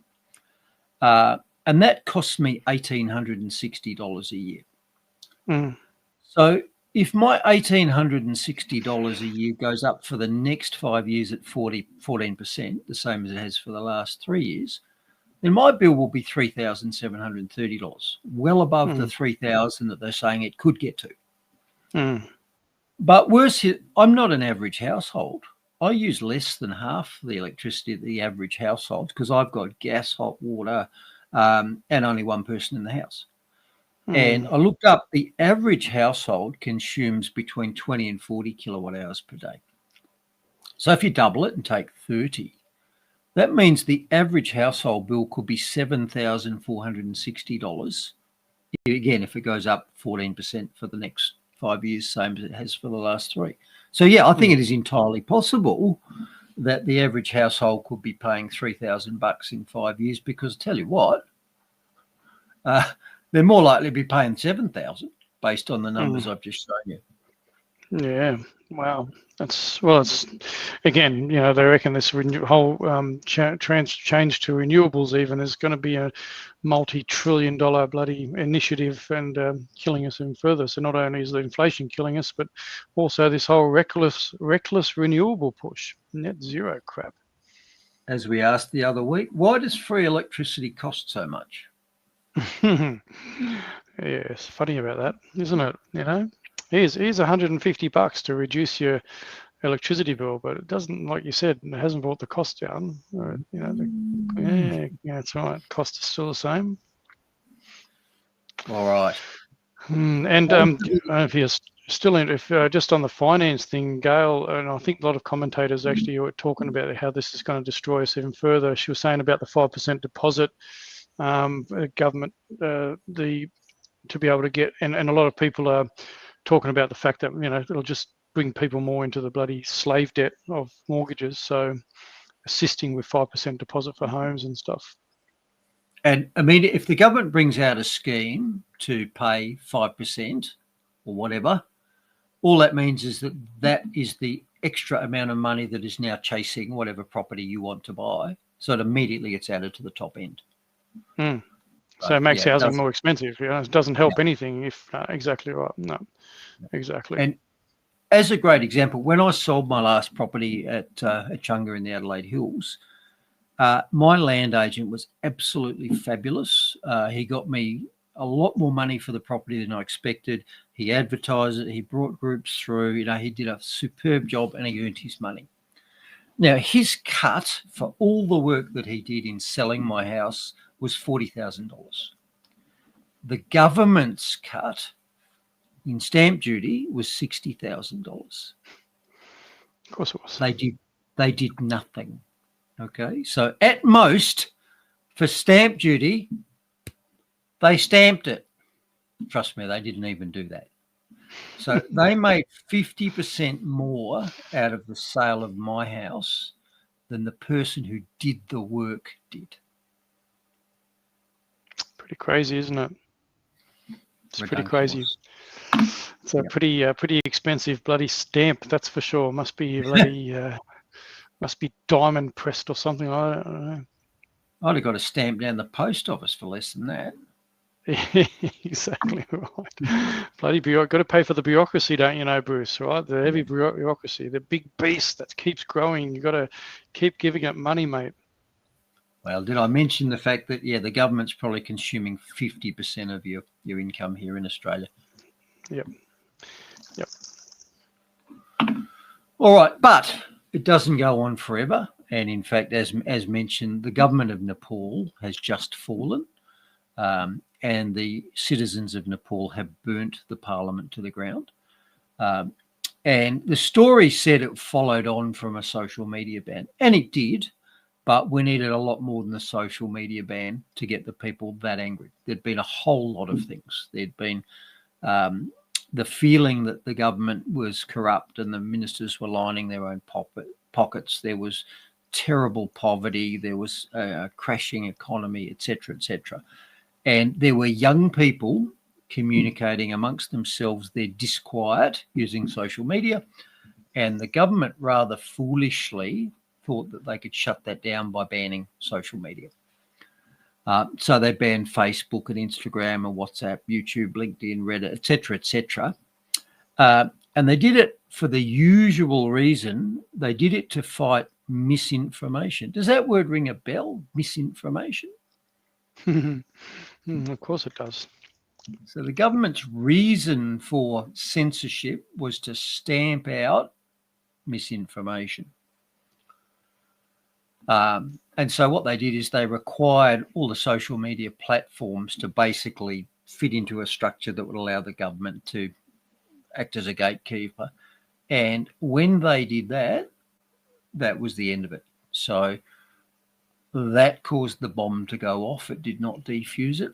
And like I say, in the resulting carnage, the citizens mobbed the parliament. They burnt it down. They killed at least one government adjacent person. The ministers fled the parliament by helicopter. Now, I don't think it'll improve because obviously they'll just vote in another government, which will turn corrupt soon, rather than what you've got to do is change the size of government, not the nature of government, unfortunately. But here's the point. Censoring disquiet amongst your citizens does not fix the problem, because a groundswell of angst is a symptom, not a disease.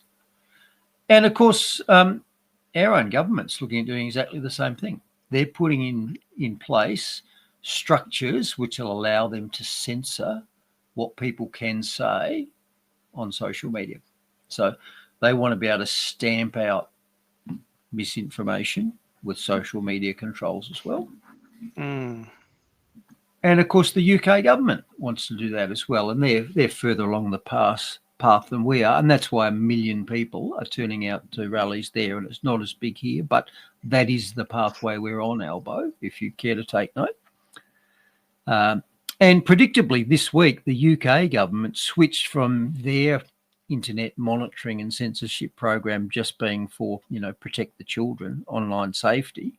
They've now widened it to all manner of harmful content. Harmful to who? Who says it's harmful? Harmful to who? I mean, me criticising Albo is probably harmful to the government. So the UK government and the Australian government are also thinking that they can fix the problem of dissent by hiding it, not letting people talk about it. And and there are ways around that. There are ways around that. People are what you call complex systems. You might think, oh, well, people are bitching about things on Facebook, we'll censor Facebook. Guess what? There's ways around it. People will get around it. And for example, here's just a quick graphic. The use of VPNs in Nepal went up 30 times this year. VPNs are a way of privately using the internet without verification. And they went up nearly 20 times in the UK. So the body politic will find ways around this, and they will continue to express their dissatisfaction with government, and criminalising them expressing that does not fix it. Albo, Starmer, anybody else. And remember, only 3 years ago, we had exactly the same thing in Sri Lanka, where we had 1 million people surround the Sri Lankan parliament and the government fell. And this is how asymmetric war works. So the government is a small but powerful force. They've got all sorts of technology and military and weaponry. And in this case, their opposition is a very large but minimally powerful group. So they don't try and fight the government with weapons. They simply refuse to comply. So mass civil disobedience causes governments to fall. Because you can never shoot enough of those citizens. Not only will the security forces probably not even start, because they know they're dead if they start popping off rounds, but they're going to run out. They're going to run out anyway. So this is how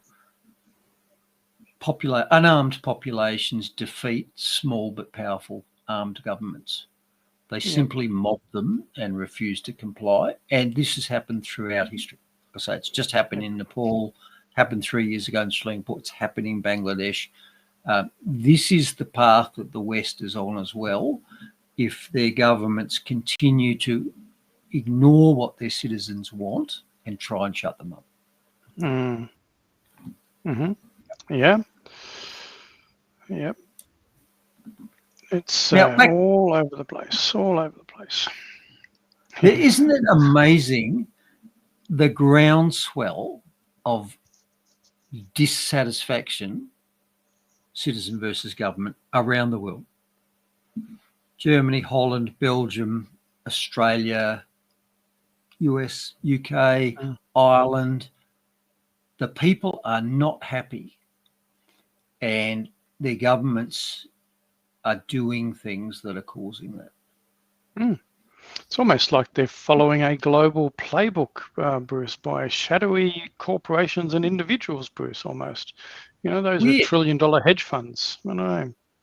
It's almost like it's coordinated, isn't it? It's like the same thing happening in many, many different places, despite it clearly not working. It is almost like it's some sort of coordinated plan. Yeah, that would be a conspiracy theory, Bruce. I don't know that. I don't know if we can go that far, but you're not going to mention COVID, are you? You're not going to mention vaccines, lockdowns, masking, and social distancing as being the universal 4 things used in every country where they work. You're not going to mention that, are you? No, can't mention those things, Bruce. You conspiracy theorist. Those things will get you banned. You conspiracy sovereignist. Yeah, that's it. That's it. All right. And just a little update on the story of last week, where we pointed out that national governments hate it when their citizens turn out in mass with national symbols. Because national governments are not national governments. They're globalist governments. They don't represent our countries. They represent the global interests, the BlackRocks and so forth. And the people are noticing this, and that's why all of these mass demonstrations are chock-a-block full of their national flags. And last week we noted that because the British government regarded the, I think it's the Cross of St. George, isn't it? The English cross, as being, you know, a hate symbol. How is that even possible? How can your national flag be a divisive hate symbol? Well, if that's true, the government is, because the government is representing that. Anyway, so they're doing it here, Bruce. Our flag's a hate symbol, apparently, to a minority. So what's happened during the week? Well, the famous Westbury horse on Salisbury Plain was turned into the flag of St. George. Nice. And we mentioned last week that there was a chappie who painted the red Cross of St. George on some potholes in his street in the hope that that would get them attended to. And so along the same line, this week, somebody painted the English cross on this dumped caravan that they'd been complaining about for a period of time. And once they put the English flag on it, it was deemed to be offensive, and the council immediately towed it away. Go figure. Okay. Might have been onto something, Mark. Might have been onto something. Can we maybe spray it on our, Prime Minister and ministers, and maybe they might get towed away. Right. All right. Quick update from last week's story about the Pareto principle, where I showed that in any one endeavour, a small group of the population produces most of the output, and that's true for crime as well as for economics. And I mentioned that, a very small group of the population is responsible for most crime, which is why not catching and releasing people 300 times would be a good idea. And here was a story I came across during the week. This paper from Sweden showed that 1% of their population commits 63% of the violent crime. So, yeah, just a confirmation that small changes around the edges can have very large results. Huge impact, yeah, that's right. Yep. All right, story from South Australia, from your home state. So this story says that doctors are fighting new restrictions on abortion. And apparently there's discussion that abortion is going to be limited after 23 weeks, presumably because about 23 weeks is the more or less the earliest limit of viability. So that's come out during the week. And this story is here in the miscellaneous section, not in the healthcare section, because as said in the intro, abortion is not healthcare. Yep. They label it as such. That's stolen valor. It's not healthcare. No. And the story went on to say that this was a controversial reform. So making it harder for mothers to choose to kill their unborn children is apparently controversial. Did you know that? Yeah, apparently. No. And those two pictured, by the way, are not advocates for the program. They are supporters of the unborn. So don't want to give the wrong impression there. Sarah Game and Dr. Joanna Howe. Yep. Yep. Okay. So they're on the side of morality and the side of unborn babies. They're not the ones who are advocating for making it easier to kill your unborn children. Mm-hmm. Nevertheless, some doctors are. So the RACGP, the Royal Australian College of GPs South Australian chair, Dr. Sian Goodson, said that abortion services are essential healthcare. Well, we've already addressed that. Killing unborn babies is not healthcare. Sorry, that's gaslighting. And apparently the deputy director of SHINE, the Sexual Health something network in South Australia, also said that limiting abortions, quote, undermines safe evidence-based healthcare. So she's basically telling us that abortions are safe and effective. And I think we've heard that phrase before, haven't we? Yeah, of course it is. Yeah, of course it's safe and effective, killing little infants. Now, it's effective, but it's not safe. It's certainly not safe for half of the humans involved in the transaction, is it? Nope. Because if you're the unborn baby, you have a near 100% fatality rate from this safe and effective procedure, don't you? Yep. And that doctor also went on to say that girls, women, and people who can become pregnant, so there's a fair bit of wokeism there, isn't there? People that can become pregnant. Whoa, that's no, I shouldn't say it's new. It's just that radical BS, isn't it?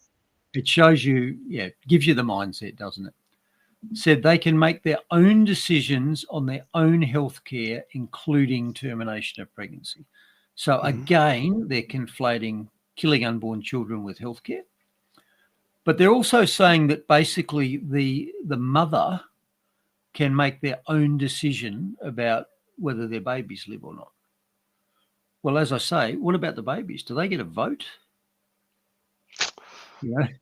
Is it only the mother who gets to choose whether the kid dies or not? Or so that just does seem a little bit non-inclusive, given that the opening sentence there says people who can become pregnant. So they're obviously trying to be very inclusive there, but they seem to be not including the 50% stakeholders in any abortion, are they? Yep. The most likely viable child over 23 weeks. Yep. All right. Run home, I think, Mark. So the Muslim bird's going to get a run. And I mentioned this at the start because this intrigued me, because apparently the first ever trans chess player has become the French women's champion. So who knew that there were sex categories in chess? I certainly didn't. Why would we have that?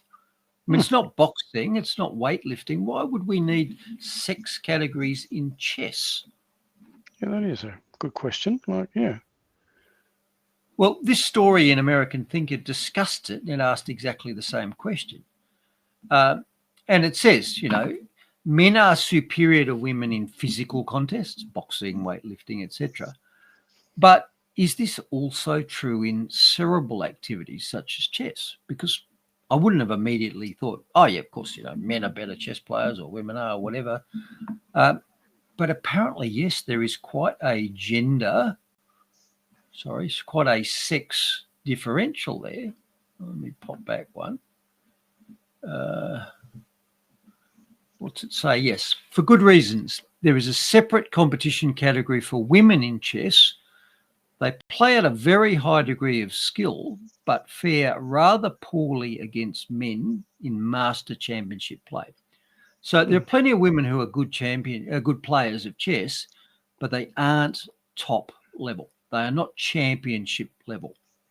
So the reason we need men's and women's categories in chess is because otherwise the men would win all the time, same as they would in boxing or running or whatever. And that's interesting. I didn't know that. And they make the point that what this means is that it's not just brawn, it's not just muscle and bone that makes up the differences. There's obviously something cerebral that's different between men and women as well. Who knew, Mark? Did you know that women and men thought differently? Okay. So, yeah, we do have sex categories in chess because we need them. And that rather throws a spanner in the works for the old gender-affirming surgery people, doesn't it? Because gender-affirming surgery is all about changing the plumbing, isn't it? And yet the chess story suggests that there's a lot more to it than just the plumbing. You know, there's what's up here that matters as well. And, of course, as we know, the chromosomes are in every cell. So changing the plumbing ain't going to change that anyway. But I thought that was interesting. Who knew that there was a sex difference in championship chess? I didn't.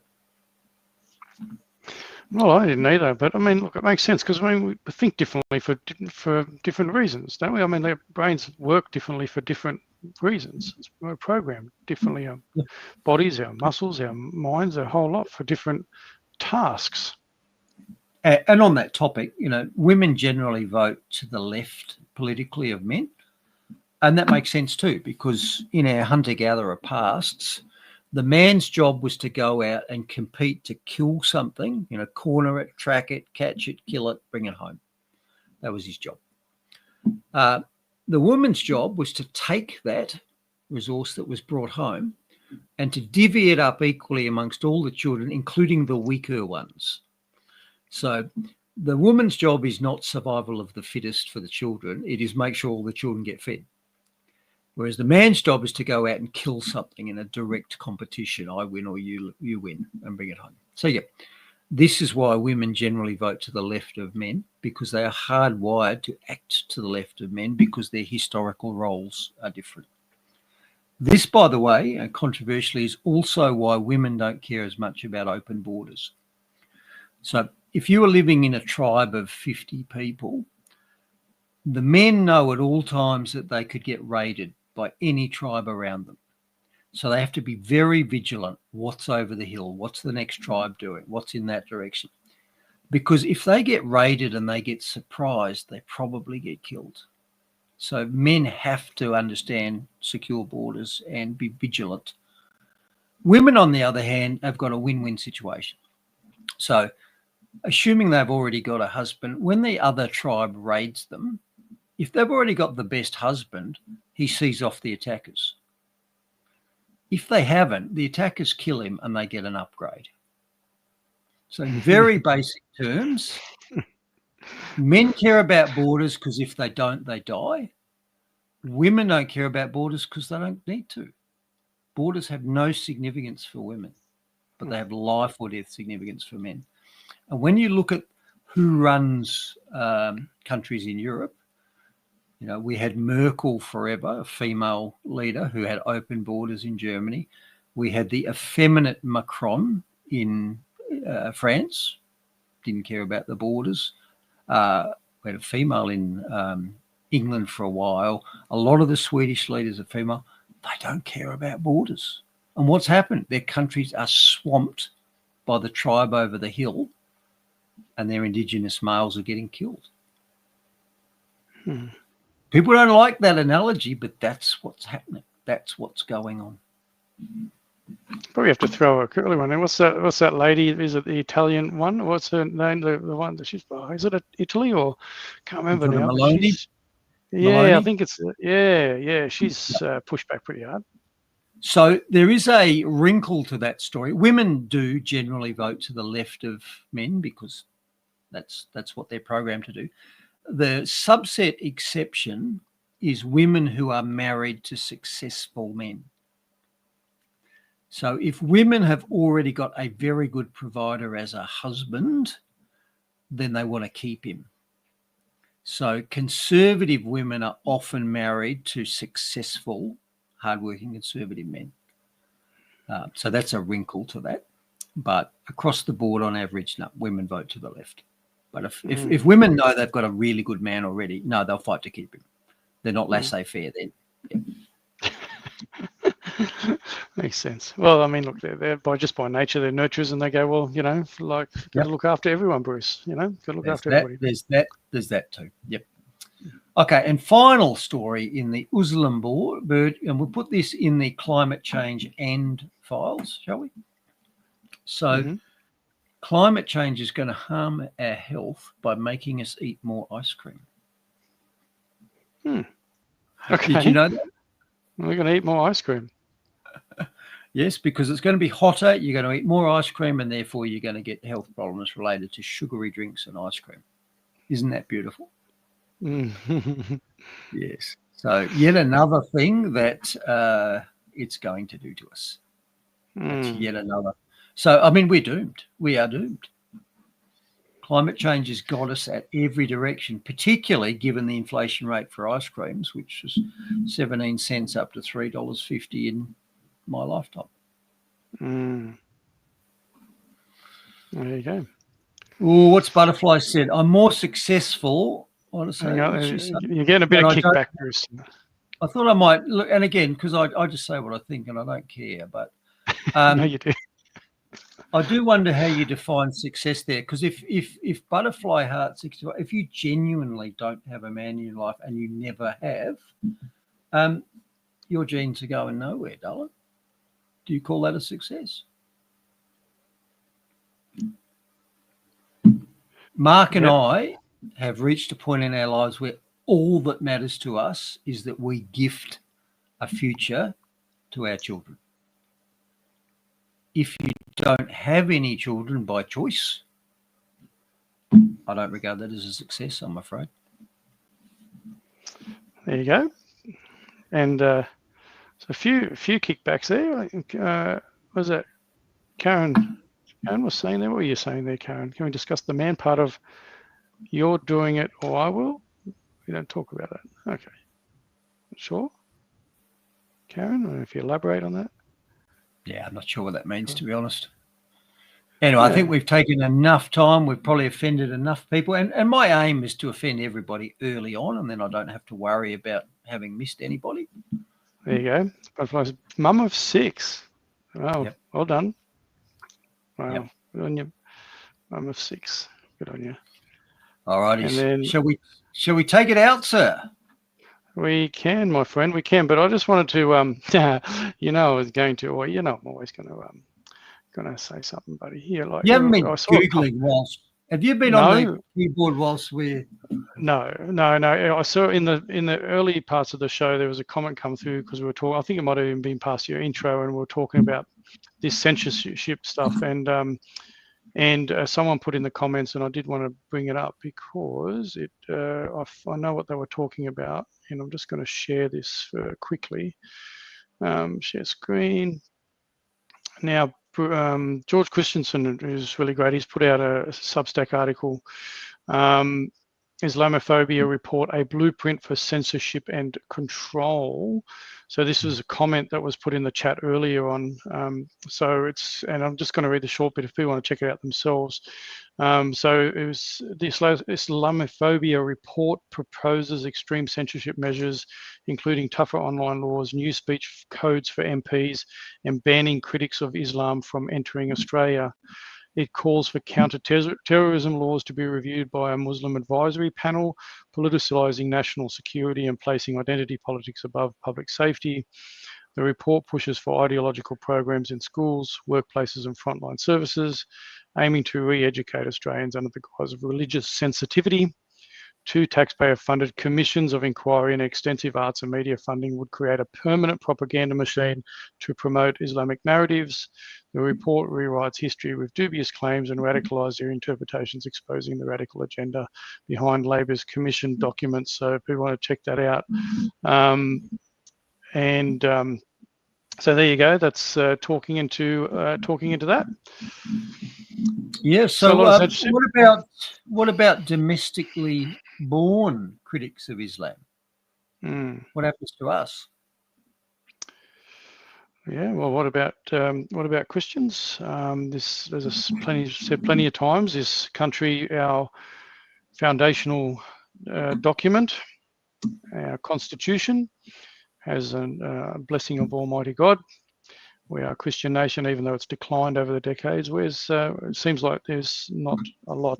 There's a lot of pushback against the Christian faith and undermining of the Christian faith. So there you go. Seems like every other sort of group, or it's like people want to get out on the streets with the Australian flag and raise concerns about things that they find fundamentally wrong. But you're a terrible human being if you want to do that. If you want to kind of try and speak up for things that are wrong with our nation and the trajectory it's going, but every other group seems to be able to get a voice in our country, right? So pretty disappointing. You can be a proud supporter of Palestine, whatever. You just can't be a proud Australian. Proud Christian Australian, buddy. Yep. I read history. This has happened again and again and again. So they call it the bloody borders of Islam. So when the proportion of your population who are Muslims is low, like under 5%, they act differently and they give no trouble. When it gets to 10 or 15%, this is when they start demanding everything in public. And you see that, we want this shut down, we want prayers in public, I want to close the road, all that sort of stuff. We want Sharia courts, we want laws to stop Islamophobic bigots from criticising Islam. That happens at quite low levels. And as the proportion of Islam as a proportion of religion in any country increases, then it rapidly takes over everything, because the liberal religions like Christianity and Judaism have a thing called pathological altruism, turn the other cheek. You don't turn the other cheek to a lion. You're going to lose both cheeks. And the paradox of tolerating the intolerable. We tolerate bad behavior on people who damage it because of it. And that's just, I've lived and worked in these parts of the world. And again, I don't want it for my children. And before you call me racist, Islam is not a race. It is a totalitarian political ideology that aims to control every aspect, not only of believers' lives, but of everybody's lives. It dictates what you can eat. It dictates what hands you can wipe your bum with. It dictates whether you can drink, etc., etc., etc. And not just for voluntary believers, for everybody. And if you're not a voluntary believer, well, sorry, you can either pay the tax or be killed. So. Yep. Yeah, well, this is it, and we see it all around the world. We've seen the attack on Western culture, and which was foundational, based on the Christian faith, and you've seen this attack all around the world, not just Australia. And this is why you see the UK, Ireland, Scotland, England, Wales, all those, even with that big protest with Tommy there, you could see a lot of it was geared around, the lines are raising up, right? And what they keep pushing back hard enough. The unfortunate thing over the years, a lot of people have been self-censoring, but I think they're getting over that, and I think people are speaking out and unashamedly saying, so we're here and we're going to speak up about it, and it's only going to get a little louder. This is why governments are voting themselves censorship powers, because self-censorship has failed. So now they want to force it on you. Yep. And importing, obviously, en masse ones from places that are incompatible. And again, this has got nothing to do with ethnicity. it's totally, my comments are totally based on culture, and I've shared before about the, if you look at the Open Doors World Watch List. I've shared it before, the top countries that are in there and that are hostile towards the Christian faith. And unfortunately, the people that our government is, and this is not putting anything against the people of those ethnicities, because they obviously want to come to Australia as many other people do, but our government seems to be leading in ones that are culturally not compatible with what we currently have, and that is out there. It's a fact, and the data is there. And violence, collisions, and accidents are the inevitable result. Yeah, exactly. Well, there you go. That's the show done and dusted. Ruffled a few feathers today, as we usually do, especially if we're talking, about quotas and other things. And always a good one, mate. Anyway, you have yourself a good night, and thanks everybody for your comments. Really appreciate that yous all were around. Thanks for your contribution in the chat, and we'll do it again next week. Cheers all. Good on you, brother. To fight again for that already burned, he was driven towards the flames. Oh, the signs are there for all to see, the signs we've lost our way. When we jail our heroes and applaud our villains and turn our hearts away, like a silent choir, too scared to sing the anthem of a braver day. A song our children may never hear, the ballad of Dr. Bruce Paix. A song our children may never hear, the ballad of Dr. Bruce Paix.